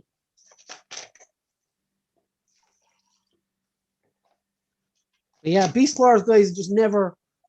I don't know. Maybe I'd moved on from Transformers when that came out. Like, I love G1. I love the movie. I love Series 1, 2, 3. I have the whole cast more or less over there on my shelf. And anytime Beast Wars comes out, I'm like, oh, could have done something else there. Speaking of Loki, what do you think of the rumor that Loki was never a villain, that he was being mind controlled? Heard that's the route Disney going with the new show. Yeah, do you know what interests me about that show is that he's wearing a jumpsuit and it says variant on it. So does that mean he's not the original Loki? Well, which of course we know he's not the original Loki. It's I don't know. It's like that's an interesting theory. And Jonathan, do you know who they're speculating is controlling him, or what? Monkey Jeebus, Tuesday Marvel Legends coming out. Which Marvel Legends are those? Oh, Lady Deathstrike. Is that series out already? To bring on the villains wave, I want them all. I'm not too bothered about the Baxter. Jinmu or something in it. Snyder Cut was okay, but still not a great superhero movie, Jonathan says. I was thoroughly entertained. I enjoyed it. From someone who I despised the original. I hated the first one. I watched it in the cinema. And I love those. Like Tubbs is a DC fanatic, and he didn't like it, so that says a lot. Like Tubbs will stand here and talk hours about DC if I let him. Yes, I will. But like, yeah, it was the first time I went to the cinema, and I was really, really disappointed, and even thought about leaving. But yeah, I could never do that. But I agree. The 2017 version was just shocking. This is a really, really bad film. Now look, I know that the Snyder Cut was 4 hours, and it's not for everyone. Do you know what I mean? If you're not, you kind of knew already. If you're not a fan of Snyder's version of the Justice League or DC of the characters, then you probably weren't going to enjoy it. But you know me, I've enjoyed Snyder's kind of arc. So yeah, to kind of have the 4 hours and really have it completely fucking developed. The only fucking bad point about the movie is we're never going to see what the outcome is of where that story. I see that as a win, to be honest. Do you think so? Because do you really want to see Batman and Superman fighting over Lois Lane's baby? Really? I don't Okay, know. look, I mean that one. When I heard that, I was like, I don't know. Some of the ideas he outlined that were going to come in the second and third ones was crazy. Yeah. And then again, yeah, maybe the imagination of like seeing how thinking, oh, maybe it would have went this way, or maybe it would have went that way, and you have the outlines to kind of work off of anyway. So. And somehow you've made me talk about Amber Heard again for another week. I mean, and to be fair, didn't fucking Snyder tell Warner Bros. To suck it this week on Twitter? Suck it. Yeah, he just, I mean, whatever the fuck that was about, he more or less told them to go fuck themselves. Like, yeah, well. So that partnership is kind of done. It's a. Jonathan says, Brian, they haven't said just he was never really a bad guy. We were talking about Loki when you left there for a minute. I have a funny comment for you, no thoughts. Okay. In a minute. Damien said, awesome, and I like that you could stop it for breaks with the chapter setup, the Sad and Steppenwolf for super cool characters, Darkseid too. Yeah, I really liked all that, but still, Jinmu Build-A-Figure. Yeah, I know he's an incredible Hulk, I think, but I think like there's a retail site where I'm living where you can buy the Marvel Legends figures without the Build-A-Figure parts for cheaper. And I don't need that Jinmu, so I think I'll probably buy the 6 of them minus the bat parts. Jonathan says the Joss version was trash. Yeah, it was trash that was set on fire and burned again. Monkey Jeebus says Man of Steel was a bummer and Batman versus Superman was infuriating. Save Martha. Did we just become best friends? You know what? I mean, I don't know if I've ever talked about it on this show before, but yeah, none of that shit mattered to me, man, because as Brian knows, there was enough in Man of Steel and enough in Batman versus Superman to hit here in the chest and remind me of stuff I loved when I was a child. It's one person's opinion. I loved Man of Steel. It's one of my favorite superhero movies. Batman versus Superman, I enjoyed a lot, but obviously, there were certain things, and even in Man of Steel, it was kind of the thing with the hurricane. Me and Brian have talked about this. I would never sit there and try to justify that scene because it was stupid. The whole Kent thing, having the heart attack, Superman not being able to, stop, the human body from failing. That's what it should have been. So when that happened, I was like, I'm not on board with that, but I like everything else. But yeah, look, it just comes down as I said. I mean, look, Man of Steel is one of my favorite movies, or not Superman, but superhero films, and there are 100 other people it might be trash fire, But so it's just we like what we like. Again, like we've managed to get a great segue from the comments. So from one Zack Snyder dumpster fire to the next. Next, we're going to talk about Netflix's longest, is it the best performing movie in years or something? Army of the Dead. Correct me if I'm wrong, but one of the longest zombie movies ever created. Yeah. I could be wrong on that. It's pretty fucking long, man. It was a bloody long movie. So we're gonna do spoilers for this, obviously. Yeah. Left it a week because I hadn't seen it last week because I went to watch it before last week's show and then I realized it was 2.5 hours long and then I was like, okay, it's a Snyder movie. Of course it's 2.5 hours fucking long. So now we're let's just wrap up the comments on the Snyder stuff, the DC stuff first. Monkey Jeebus said, I would let myself get hurt before my parents. There you go. And Damien says, Man of Steel was fine, but was hoping the sequel would lead us to Metallo as the villain. We didn't even get a sequel. I'm still hoping for that, but I know it's never going to happen now. They just used too many of the classic stories in each of the DCU Snyder movies, way too much to take in, says Jonathan. And Mikey says, you can't save everyone, but you can save this dog from a hurricane. Not me, though. Yeah, no, I completely agree. It was a stupid scene. Zack It was Snyder, terrible. logic, yeah, not in the same sentence, but I mean, look, it was. Look, he probably had an idea in his head. He was like, no, because the ideology of it, he would need like Joe. He was trying. You could see what he was trying to design in the movie. It was like Packhead wanted him to keep because he didn't know how the world would react to him and stuff. don't reveal yourself here. Reveal it by smashing 1,000 buildings in about 10 years' time. Yeah, okay, maybe that's it. Like, but no, but you know what I mean. I understand what they were trying to do, but that scene was just still stupid. You know. Yes, Mikey. But yeah, Zombie Suicide Squad, as Mikey Casey put it. I've heard that phrase being used. So before you go, like, I'm usually the one to rip movies apart, like, so I'll let you go first, Tubbs. What did you think of this movie?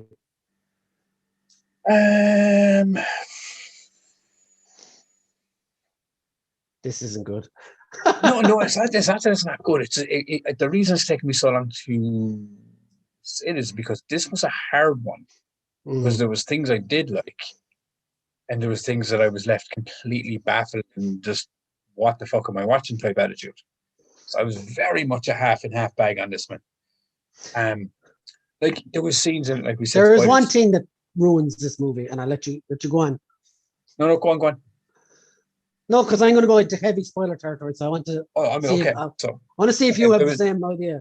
There was things that bothered me in this movie that was like, you know, when they come out the container doorway thing, yeah, and they come into Vegas, and you're the blonde girl. She's like, I can't remember what she called them, whether shamblers or something. They were all there was shamblers and there was alphas. Yeah, because remember that they dried up in the heat or something. It was they were all, you know, and they were asleep. Yeah, they sleep. They dry up and sleep. When the rain comes, they wake up. I was like, oh, okay, I think I understand what this is now. They're going to go to the bank. They're going to do all the thing, and then before, you know, they have the time before the bomb goes off or whatever they're going to come to that doorway to get back out, and it's going to rain and those fucking things. They never fucking brought it up again. Like never mentioned it. And then there was a horse and a zombie baby. Yeah, there was let's not forget zombie fucking robots. Yeah, what the fuck was that about? Did anybody that saw this movie, did you notice this? There was fucking android zombies in this thing, but to me, they kind of made sense though, didn't they? Because they put them in there to try and figure out how the zombies moved and all that kind of shit. Oh yeah, of course. But what I think is they were showing things in this one that made no sense in this movie, because in their head they were like, oh, but we're going to make this into a universe now. You know, like for a Netflix universe, because apparently it's been talked about they're going to make a lot of them. So things that they showed and did in this, but it was very strange. Look, I'm all for like changing the genre and being bold and trying new things and things. Because when he made Dawn of the Dead, the remake, and he had the more aggressive, faster zombies, I was all for that. I was like, fucking love that movie. Genuinely one of my favorite zombie movies. But in this one, it was like the main, like, explain it to me, because I felt like after 2.5 hours I should have known why the leader of the alpha zombies was able to ride a horse and put a mask on to protect his head. Obviously he was mutated, he was more intelligent or whatever, but he fucked his fucking wife, his queen. Robobbies. You know, so you had like sex zombies and fucking baby fucking births, and I liked all got a bit wild. I liked all of that. I think, like, before you go any further, Dawn of the Dead, I fucking adore that movie as well. Fucking love it. It's one of my favorite. So I was really looking forward to this, and I really enjoyed a lot of it. Just some of the decisions in it did not make logical sense. So the zombie thing of all of them getting wet and something, or all of them being asleep, that was purely made to make that awesome scene where they sneaked through the casino and they were all asleep, which is highly tense, and I really enjoyed that. I loved that. That was all the sleep thing was, to set up that scene. But what I mean about is it did set it up in the hotel where they were hibernating or whatever like that. But when they mentioned it on the thing. See, I mean, it's my own fault because I let my brain go into like, oh, logic would have this happen, that that they would go here and then come back, and then the rain would rise these guys up, and then they're like, oh, we're trapped, and this is how there's going to be this war before they get out. Yeah, that was not the case at all. But it was the thing that bothered me But do the you most remember? was the alpha dudes, like the main zombie. It was like, I was like, what is going on here? Right. So rewind to the very start of the movie. Yeah. What was in that fucking thing, right? The soldiers who were transporting that when it crashed. One of them said that was coming from Area 51, didn't they? Yeah. This zombie was a fucking alien, basically. It wasn't a fucking. This is what I mean. So this everyday. wasn't your regular run-of-the-mill zombie, like. I really like the evolution of the zombies in this, because, like you said, you had your standard shamblers, but this alpha guy, it's like they evolved beyond us, so we didn't need them, or they didn't need us to survive, and that's why the whole thing is like all caved off from the rest of the world, and they had started to evolve, I think, whereas they could fall in love, they could fuck, they could have babies. And I know it's kind of stupid, but I understood what they were aiming for. No, but look, what? Remember at the start, the intro, when he walked right down the center of town and stopped in front of the statue of Zeus or whatever, or Olympus or whatever it was. Yes. So he basically is like, oh, I'm the fucking god here, like, that I get, like Zack Snyder loves these fucking gods. I like the premise of that thing where it wasn't just, what I mean? Like, as I said, I do like when you take the genre and you kind of like, you interject like running zombies and the fact that they had shamblers, because with The Last of Us, we've all these kind of different, like you've all these different kind of levels of mutation. But and I do like that. But what bothered me was, it was like, I don't know, it was weird. It was like we got at the Area 51 thing, but that leaves it to your brain to go like, is he like a hybrid? Is he mutated? Is he highly intelligent? The movie doesn't tell you any of that. Zack Snyder doesn't never tell you anything. No, but this goes back to what I was saying about Snyder's kind of like track record. Is I'm wondering, was this purposely, because in his head he was like, oh yeah, but we're going to explain that in 2 and 3. But not. Maybe. Do you know what I mean? This is what I reckon it is. But but out of all of the stupid things, like with the horse, and one thing I did love, I have to fucking say, it was fucking class with the zombie tiger. So that shit was fucking so the class. Horse was too far, but you love the tiger. Okay. No. Yeah, but look, it was him on the horse. The zombie horse was fine. Him on the horse riding it. One does not ride a tiger. Do you know what it reminded me of when he did that shit? It was like I was watching Planet of the Apes. Yeah. It was like, do you know what I mean? That's what it was like. It was like this fucking thing. It was like he's on top of the horse. He's now on Koba taking off again. And the one thing out of all the things that bothered me in this movie, and to be fair, look, I'm not saying that like, oh, I hated this movie. I actually enjoyed this movie. This was a pure, I enjoyed it. It was a zombie frenzy, fucking crazy. Just turn your brain off. But there's one scene that broke the entire movie for me. Yes, go. So, like, they hire this big crew, all down for one job, fucking throw, and they get all these people, and then they meet the kind of albino kind of girl, and she's like, oh, well, I can get you into this place. And they all go off, and there's no zombies really around at the start. And she brings in the guy, the kind of serial pervert dude, to get the zombies to pull away, because she said, oh, there's one. They always take one. So, right, then they all go do their thing. And then the shady guy who goes with them disappears off with the blonde chick, and they get the alpha zombie and cut her head off. And he's like, well, this is what we really came here for. And then goes back and rejoins them in the casino. Yes, yeah. So you really came here for the alien zombie chick. You've got the bag. Why not leave? And to make it worse he was right next to where the door was. Yeah, but like, why not get the blonde girl who can get you into the place? Go in yourself, be quiet. No need for the big mercenary crew. take the zombie head, go back out the door, job done. Yeah. What the fuck? Like, That there was part. no point for the heist. There was no fucking point. Oh, but that was the whole thing. The whole thing was like a misdirection to just like to him getting the head. But the thing that bothered me the most was But when the tough. daughter showed up. But yeah, you knew that was going to happen as No, well. and she was like, "Well, I'm going in because my friend is inside there. My friend, I have to save my friend." And she goes and fucks the whole plan up and fucking nearly gets them all killed. And then at the very end of it, when like Dave Batista and fucking and herself and the friend are on the helicopter, and then it crashes in the fucking desert. You don't even fucking hear about her. Like they didn't even punch in. Like, did anything happen to her? Did she die? No. This girl went on a mission to go in and get her man out. And you went on that mission with her and watched her fuck up the whole way for no fucking reason because they didn't even pay it off. Didn't even fucking. It was an afterthought by the end of this. It should have been the reason.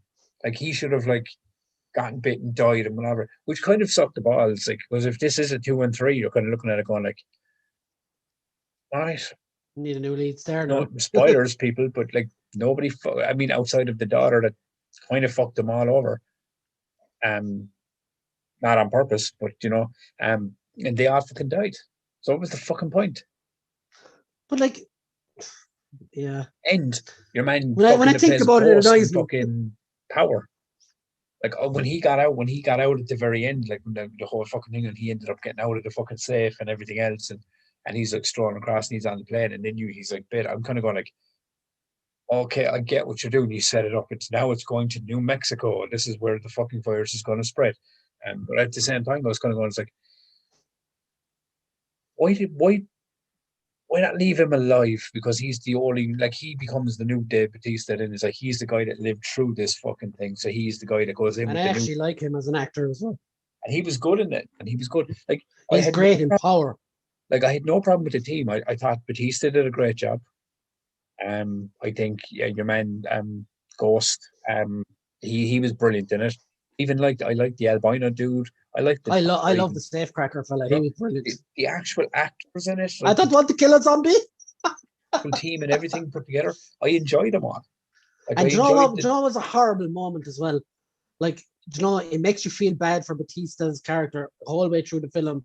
And then they're just about to get like, oh, we're going to escape. And next thing the elevator opens and that zombie just goes, twists her fucking head around. I was like, oh, that's so unfair.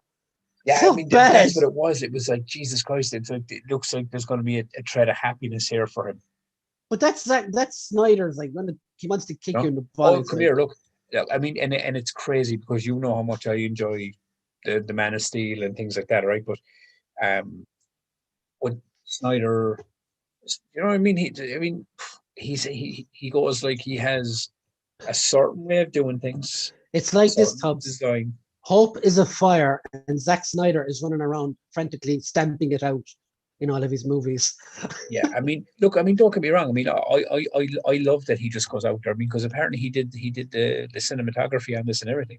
Oh yeah, that was something I wanted to mention as well.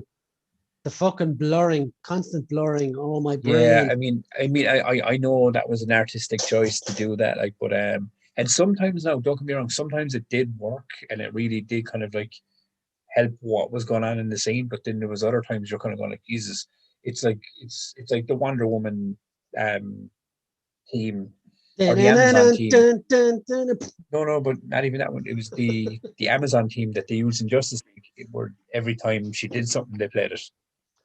Yeah, he became overkill after a while. And like Monkey G was said there was actual dead pixels as well. Yeah, I mean, so there's like so much wrong with the cinematography in this movie. What? Oh, as a whole, because but okay. So we ripped it apart on the things that we were kind of saying. But what were the things you loved about it, or liked about it? I love the zombie lore, stuff that confused you. I absolutely loved it. It's something new. I mean, I had some issues with some of it, and it wasn't even the zombie lore, because I did like that they had, like as you said, that they had like shamblers and alphas. I thought that degree of like, I think it was cool. It was just certain things that like, I mean, I don't know, maybe it's the old school fucking zombie lover in me that, like, I don't love zombies, so I'm not like, I don't. But like zombie, like I know we're going to talk a bit more I'm about not like zombies in general. into that, but But no, but I think it's like, I mean, I've never had a problem with the running zombies. I've never had a problem with like the World War Z style zombies, like climbing up fucking buildings, and I love it all. But I remember it was like, was it Land of the Dead? yes, Romero's last one, Land of the Dead, Yeah, they where did something like similar. where there was one zombie with them that like was starting to kind of like regain muscle memory or some He shit, was starting to pick up weapons and everything. pick up weapons and start shooting them and things. And I was kind of going like, fucking And dumb. And you no, I saved the think it was a film. lot more clunkier in that film, though. Oh, it was so much clunkier. But at least, as you said, this had a lore. This had like, I mean, there was an Area 51 thing, so this was obviously a more mutated fucking thing. And then you had like these, like as you said, with the android zombies that were kind of placed in there as well. And there was a lot of elements going on, but there was certain things that I was kind of going like, oh my god, that's too far, or maybe like, but I think what this Oh my was. God, Tubbs, did you have a jump the shark moment finally in a Snyder movie? And the mad thing about it is it took him to make this one for me to go like, Now, to be fair, I do think that Sucker Punch was that Jump the Shark one. Yeah, Sucker Punch is basically a pervert's dream film, really. Yeah, I mean, it was a bit Looking back on insane, it. but he tends to have. I mean, you look at Watchmen. I mean, look, and I've stated it. I love Man of Steel. Watchmen 300, Man of I love Steel, his DC stuff. Dawn of the Dead, all good for me. But they still Watchmen 300, Man of Steel, Batman versus Superman, Justice League, Dawn of the Dead, fucking all these movies, regardless of how much I love them, they all have that like jump the shark moment in it. Mm. You know what I mean? But like, I could see this movie was very much, in a strange way, this is the way I'll put it, Joe, is from all of the crap coming out of Warner Brothers and all of the obviously the fight that he had to go through to get his version out. I reckon this was very much him experimenting and trying to have fun with as being a filmmaker again. This is what it seemed like to me. Because I watched the BTS, I watched the behind the scenes documentary, So did I, yeah. and he just looked like he was having a fucking ball, dude. And that was enough for me. I was kind of going like, you know what? That's enough for this movie to exist. It's like the director, I had my fun. You guys can go fuck yourselves. No, but you know what I mean? It's like sometimes I when you look at stuff like that, I mean, that's the way I look at it, is like, all right, maybe I didn't love everything about this. Maybe I thought maybe it was a bit too long. Maybe I didn't agree with some of the choices he made. But then after watching that documentary, the behind the scenes stuff, to see the man seem so happy about just experimenting with new things, Joe. Like he's even messing with like lenses and stuff in this, and you know what I mean? Fucking, and we use those as well now. When I'm one or two. I hope he's seen it. I hope he's seen that it don't work. Which? So that it didn't work on a big scale in this movie. So let's jump into the comments because I've been heavily neglecting them. Where was I? Yeah, Jonathan Redmond says, yeah, wait, zombies giving birth. Yeah, zombies giving birth. Dawn of the Dead was good, Army was bad, but the whole hidden lore is interesting to me, Monkey Jeebus. Mikey says, silly Tubbs, there's no logic in any Snyder film. This is true. And this is more so. Oh, there is, buddy. You just have to look deep in those movies.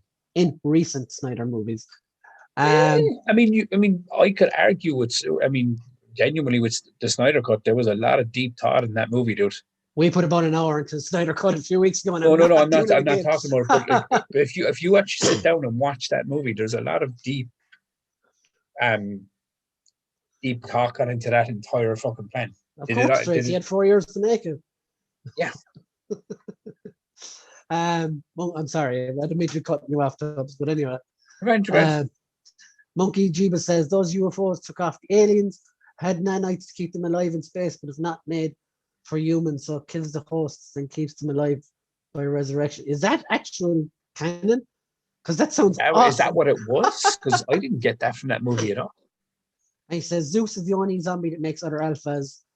I want to see more, even though it was a trash fire. Yeah, I do as well. This is the thing, all right? I want to see him do better in the next one. It's not even better. I like, because I think I've watched enough Snyder movies to understand how he designs things. And it is that thing of there's a plan. He obviously has things thought out in his head that he wants to make a couple of these. And Netflix are obviously throwing money at him to make them. He said as well, I think he should direct and not write or even shoot his movies. I agree.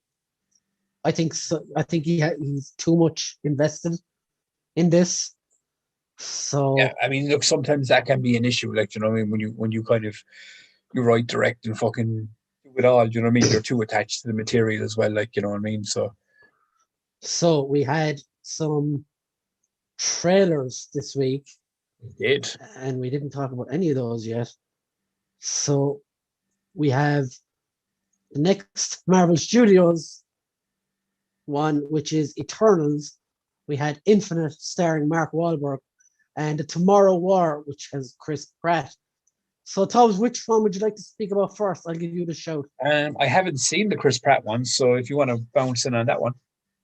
Okay, so Tomorrow Wars is basically like he's an army, typical army dude or whatever, and someone comes back from the future to tell him that he's needed for a war in the future because they have run out of soldiers and the human race is about to die out.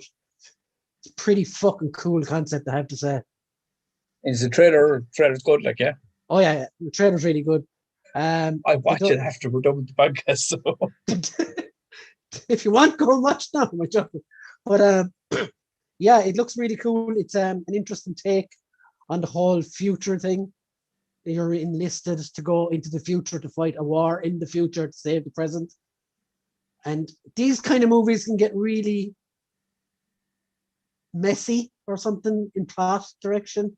Yeah, I mean, you know yourself, once you start messing with time, like going back in time or forward in time, it can be a bit fucked up, like, because there's so many rules and regulations that go with that, like, you know what I mean? We'll be all right, though. It definitely looks interesting, though. Jonathan said, I just love the deep thought that went into those Icelandic chicks singing for 5 minutes as Aquaman walked into the sea. So deep, so very, very deep. Looking at the wrong deepness, my friend. You're looking at the wrong deepness. Oh, God. Yeah, so you saw Infinite, you did, so you can take this one. Yeah, I mean, look, Infinite is this thing where it opens up on the trailer. Anyone that hasn't seen it, mute your mic. But it's basically Mark Wahlberg is an infinite, and he has lived for 1,000 different lives, and he gets fucking rebooted. His memory gets rebooted, and he has to go off on these fucking mission or some shit. I watched it. Looked like a ball of fun. Looked like a typical Mark Wahlberg movie. I like watching Mark Wahlberg in movies. He entertains me. And this looked like it could be fun. It's kind of like it's like a modern day Highlander, as you said a while ago. Highlander crossed with something else I had in my head now, and I can't remember it. Assassin's Creed, maybe. Furious. Oh, Jesus Christ! It's not that, by the way. No. I like Mark Wahlberg. I think he's really watchable. Yeah, a lot of people don't like him. Yeah, but I mean, look, Brie Larson. People have Tom Cruise. It's everyone has someone, you know. No, I actually really like him. I enjoyed the trailer. I thought that was, and it only popped up on my feed randomly today. I was like, "Oh, what's this? Mark Wahlberg's new movie." So watching it, we need to talk about it. Like, I did like the whole interrogation scene where he's like trying to say no once more, and the gun throwing a Russian roulette kind of thing. Fucking that was cool. actually that was class. Do you know what I loved about this trailer was? It was like I didn't even realize I was watching a trailer. Because it seemed like they were showing you a scene from the movie. And then when his memory just kicks, then the trailer just comes at you full whack. Like, I'm kind of going like, oh shit, this looks fucking cool. You know what I mean? It's like he's an infinite. You know, there's a few of them. There can only be one. It could be very well that, man. You know, instead of Highlander, they call it Infinite. But yeah, it's well worth checking out if you haven't seen it. That's what I meant to say. Live, die, repeat. It's one of those as well. Oh, fucking Tom Cruise and fucking Emily Blunt. Yeah, Emily Blunt. Yeah. Edge of Tomorrow. Live, die, repeat was the American name for it, I think. Yeah, but it was called Age of Tomorrow here, like, you know what I mean? But or vice versa, I can't remember. Or whichever way. Yeah, I enjoyed it. I love that movie. Yeah, I think they're making a second one of those too. So Apparently also, it's been in production hell for a good chunk of time. Apparently Emily Blunt spoke about it recently. mm, She doesn't know if it's actually going to get done. Tom Cruise being Tom Cruise, I guess. I don't even think it's him. I think it's the studio holding it up. Oh, okay. Well, I really like that film, Live Die Repeat, Edge of Tomorrow, whatever you want to call it. So yeah, that brings us to the Eternals. Tubbsington. Did you like Yeah. this one? I enjoyed this one. I am really intrigued to see where this one goes. I mean, yeah. One thing pissed me off about this trailer, though. I wonder if it's the same thing that annoyed you. That little joke at the end. Did not like that. Which one was that about? Oh, with Tony and Cap gone, you could be the leader of the Avengers. Rob Stark wants to fucking hey, look, well, the minute he said it, I was like, Rob, nobody wants to follow you. We all know how that ends. You know? We could have a red wedding. No, yeah. It's not even that. It's just that was like one of the pinnacle horrible moments of the MCU, and they just made light of it. Yeah, it wasn't even that for me. It was like, I mean, it looked cool, you know. It was some really cool shots in there and stuff, and but it goes down to the whole Shang-Chi thing. You don't know anything about the characters. I watched the trailer, like I said to you about Shang-Chi, and when you asked me, I was like, you look cool. But I wasn't like, oh my God, I can't fucking wait to see this. This is going to be the best thing ever. No, I watched it and was like, oh, cool, Angelina Jolie looks cool in this. And because I don't know a lot about the Eternals, like I genuinely don't, but my only hope is, because I remember when Guardians came out, the first one, I didn't really know a lot. I knew Drax and Star-Lord, but I didn't really know a lot about Gamora and Groot and Rocket. I'd heard them around on the mix and stuff, you know, but I didn't really, I never read Guardians comics. I didn't really know much about it. So when I watched the movie, it blew my fucking mind. I was like, this is fucking unreal. And the funny thing is, like, Guardians is not very comic book accurate. Yeah, I mean, so it's probably why I enjoyed it more. I don't know. Do you know what I mean? Because they made it for the normies, Tubbs. Like I'm gonna say it straight out, right, as it is right now.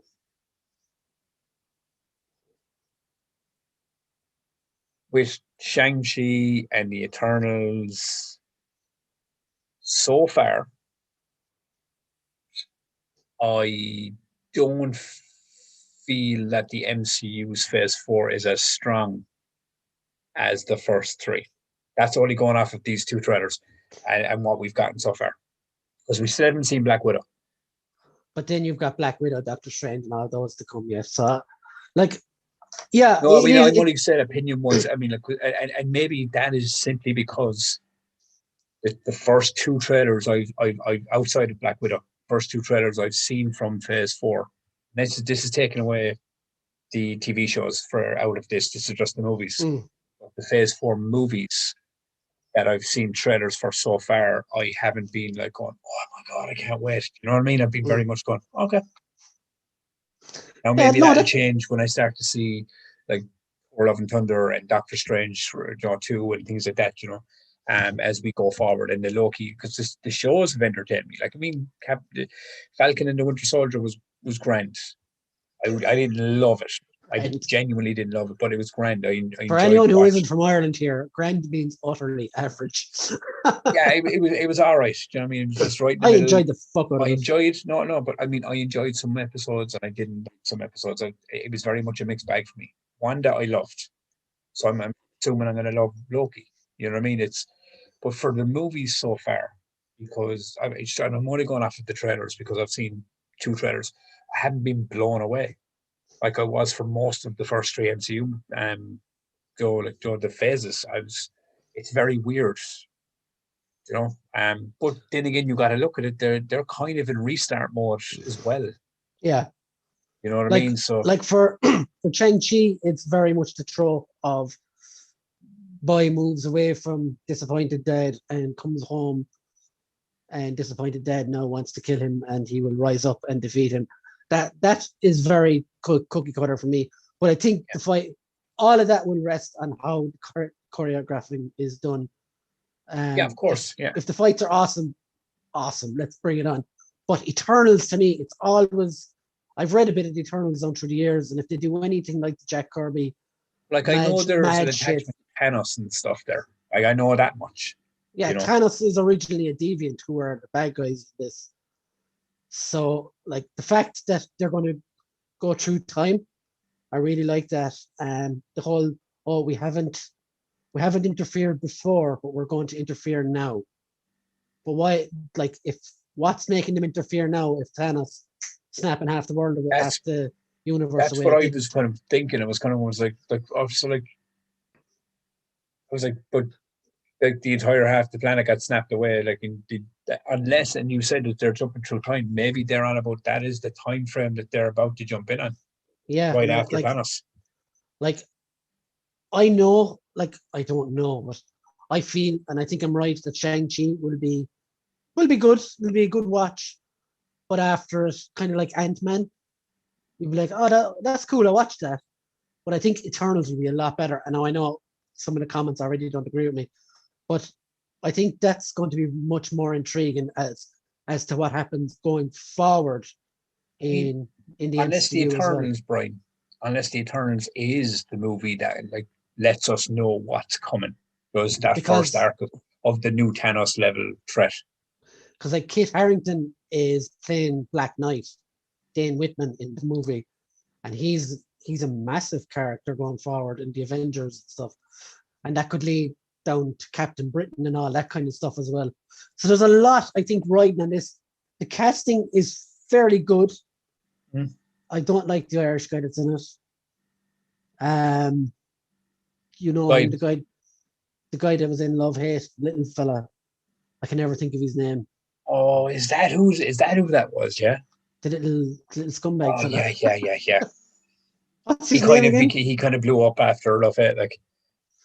I'm going to look up his name now because he was Nidge's Pennyboy.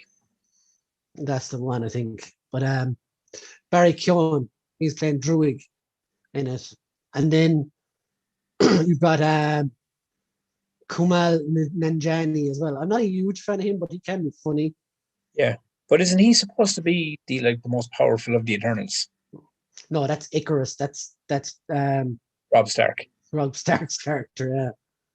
But, all right, so because I was what's the Chinese guy? What's he playing? Gilgamesh. I always thought Gilgamesh was the strongest of them. No, he's a bad guy. I think in this, I'm not 100% sure. I could be wrong. Do you know what I mean? But as I said, I know snips, but I don't know a lot about this. So maybe that's why my reaction was very bland. Your one that's directing it as well, Chloe Zhao. She just won an Oscar for Nomadland as well. Yeah, so I don't think it's going to be a bad movie at all. No, look, I mean, as I said, this movie will probably be fantastic. Like Shang-Chi will probably be fantastic. I don't think it'll be like Guardians. But I think it's because I'm not.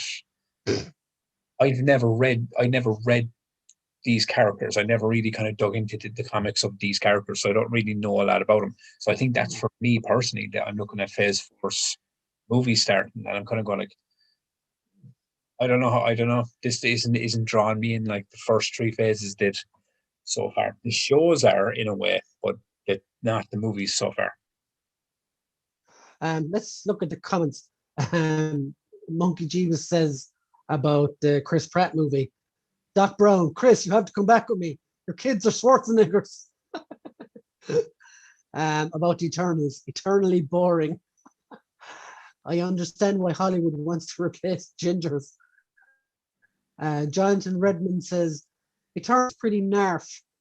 Monkey Jeeva says, I want to punch Sprite in the face. Shang-Chi and Eternals don't feel like MCU movies, says Jonathan. I think that's a good thing, though, because people have been complaining that they're all too similar. And I think something different is good. Monkey Jeeva says, I don't like how they try to say Shang-Chi as Shang-Chi. Yeah, it's very... I don't like that either. It's always going to be Shang-Chi to me. Shang-Chi is going to be Marvel's Oedipus, lol. I hate having too many references. Monkey Jeebus says, or Jonathan says, that's all Marvel have left though. It's all member berries now that they've killed off Tony and Cap and wrapped up the Thanos arc. I wouldn't say that. I wouldn't say that's all they've left. Oh, look, I wouldn't say that either, because I reckon what they did, but what they need to start doing, dude, is they need to start jump-starting the Fantastic Four and the X-Men into this universe. Or it is, or I do agree with what the lads are saying in the comments. It is going to feel like a very B+ player phase. Do you know what I mean? It's not going to feel like the Infinity Saga. But then again, Iron Man, Thor, Captain America, even they were all B+ players at the start. No, but when they designed them, when they fucking came out in the movies, there was, you knew enough about them to know it. But the movies the way they were designed, these films were fantastic when they first came out. Like when Iron Man came out, everyone's minds were blown. Iron Man's fucking awesome, Yeah, but like we're at that stage now, like. Okay, but I'll put it to you this way: Iron Man was the first movie in Phase 1. Yeah. What's your first movie in Phase 1 or in Phase 4? Black Widow. Okay, yeah, but take Black Widow. Okay. But Black Widow is basically a prequel story to the last 3 phases. Yeah, your first new movie is Shang-Chi. And Shang-Chi ain't no Iron Man. You know what I mean? But we don't know that yet. I mean, look, and it's a. I don't know that, do you know what I mean? Because I don't know anything about him. I mean, for other people, it could be as good. But for me, from personally looking at it from where I am now, because I'm taking Black Widow out because Black Widow obviously is the start of Phase 4, but it's technically a prequel movie to the first 3 phases. So I'm just looking at these 2 trailers, man, and yeah, I mean, it hasn't blown my socks off. It's kind of, they've been very lukewarm responses from me out of them. And that's not like me going, I don't like Marvel. I've loved the fucking Infinity Saga. It's just, it's very lukewarm for me at the moment. And I think a lot of other people as well. Like, there's a lot of people before any of these movies were announced were like, oh, Infinity War's done, not watching anymore, fuck that. Yeah, I don't understand that bandwagon, because, look, I mean, if we put 10 fucking plus years into watching these movies. I mean, look, I said it to you before. We're in a generation where we get to see characters like B+ player characters that we never thought would ever get screen time get their own fucking movies now. Like, we're in a very spoiled time frame when it comes to superhero content. Yeah. You know what I mean? But it's just, but that's one thing that does fall in. It's, you end up being someone like me that doesn't really know much about like these characters. Like, what's Phase 4? Like, what's Phase 4's movies? I think we did this last week with the Marvels. You have Spider-Man, you have Eternals, you have Shang-Chi, and Thor: Love and Thunder, Doctor Strange and the Multiverse of Madness. That's it, isn't it? I mean, there's don't get me wrong, there's enough in there to hold my interest, if you get me. But the first 2 trailers out the bat haven't really done that. You know what I mean? It's just a weird one. But I do realize that now this phase is now broken up from like TV shows and films, so it's going to be a weird. And I think that's part of the process as well. It's been a weird one. That, like, technically the start of this Phase 4 was WandaVision. Yeah, when it should have been Black Widow should have been kicking off this. You know what I mean? So WandaVision technically started Phase 4. But as you said, it's just, it's fucking strange. But I don't know, like you were saying about Shang-Chi there, I don't think you can compare him to Iron Man, because Shang-Chi. I'm not comparing him to Iron Man. I'm just saying, like, if that is your first movie off your new phase, then it's for me. Like I'm saying, Shang-Chi isn't launching the universe. That's what Shang-Chi isn't launching your cinematic universe, though. Yeah, I mean, look, there is that. Like, you know what I mean? You go back he's coming into a living, breathing world already. Yeah. No, but I mean, I'm only saying off of, like, personally, like, when I look at phases and like what starts each phase, you're normally like hyper invested. Okay, so before you go any further, what would draw you to watch Shang-Chi? I mean, if I knew more about the character, I'd probably be more excited. You know what I mean? And it's not got to do with Shang-Chi or what would draw me in. It's like, I just think it's genuinely because I just don't know anything about the character. outside of Fu Manchu and all that kind of crack that I've heard. Is it Fu Manchu? Yeah, more or Yeah, less. I know that stuff, but I mean, but I don't. I would never sit here and say, oh, well, I know why he's here. I don't. I've never read it. I've heard of him. I've never read the comics. So I mean, I'll put it to you this way: I'd probably be more invested in Phase 4 if Poor Love and Thunder was the first trailer I saw, Mm. because I knew that I'm familiar with it. I'm kind of going, oh shit, this looks awesome. And then if they dropped Shang-Chi after that, I'd think, oh well, shit, where's this gone? Probably still would have had a lukewarm feeling to it because I just don't know it. But I mean, I don't know. It's weird. It's just weird. I'm not as hyper in I'm not hyper focused on Phase 4 like I was in the last 3 phases. But look, that'll all change when we get to Spider-Man and Multiverse of Madness and all that. I know for a fact that my wheels will kick and I'll be fucking glued. So let's look at the comments. Damien says, I'm happy to get anything Marvel, MCU, or Sony, anything, to be honest. We had some upheaval of a year. It can't be easy filming in the current COVID regulations. And Jonathan says, yeah, but Disney have sat on Eternals for almost 2 years now. So this is not a COVID thing. Well, it actually is, because Eternals was originally meant to release last November when all cinemas were shut. So they pushed it forward, like they pushed everything else forward. And every other film company in the world pushed everything forward. They pushed Monkey Jeebus says, they pushed the Marvel timeline too fast to get Miss Marvel in the movies, and Sana and Amanat gets paid. Her excuse is her parents need the money. Yeah, I'm not even too worried about Miss Marvel. I think that TV show could be decent. Not a huge fan of that character. Jonathan says, Brian, Iron Man, Cap, and Thor might have been B-level characters, but the Phase 4 lineup are Z-list characters who've had book after book cancelled over the last few decades. Really can't compare. I agree, sort of. Like, to us, the likes of me, you guys in the comments, they're all B-level, or they're A-list characters to us. But to the guy in the street who's just walking in and off the cinema, they would have never heard of most of these. I know Shang-Chi doesn't compare to the big three, obviously, but I don't know. Like, no one had heard of Guardians of the Galaxy. You know, there's a proper Z-list character. Ant-Man as well was another one. They all have to start somewhere, is all I'm saying. And we do still have the big hitters in Doctor Strange, Spider-Man, and the rest to come as well. Thor, Love and Thunder. So yeah, it should be interesting.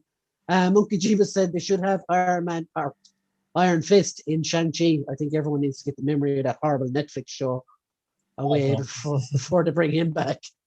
But yeah, we've hit our 2 hours, and there was lots of other stuff I'd plan to talk about tonight, but we can just move it forward to next week.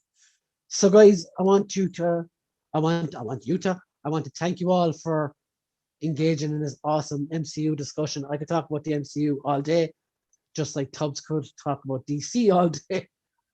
But yeah, we're going to leave it there because work in the morning and all that crap, back to real life. If you haven't already, hit that subscribe button, guys. We are here every Sunday night from 9:30 p.m. GMT, and I do various different action figure reviews throughout the week as well. And Tubbs here to my right, he has his own podcast. Tell the new guys about the podcast, Tubbs. Yeah, if you want to check out the podcast, it's on 4 p.m. Irish time every Wednesday and Friday. It's called the Twisted Tubbs Podcast. Just go over to Twisted Tubbs YouTube channel and you will find 2 episodes a week dropping at 4 p.m. on a Wednesday and Friday. And for those of you who are in the UK, have a great bank holiday Monday. For the rest of us, have a great week. I gotta wait a week. And I've got to work. So yeah, so thanks guys. We'll see you in the next one. Bye. See you guys.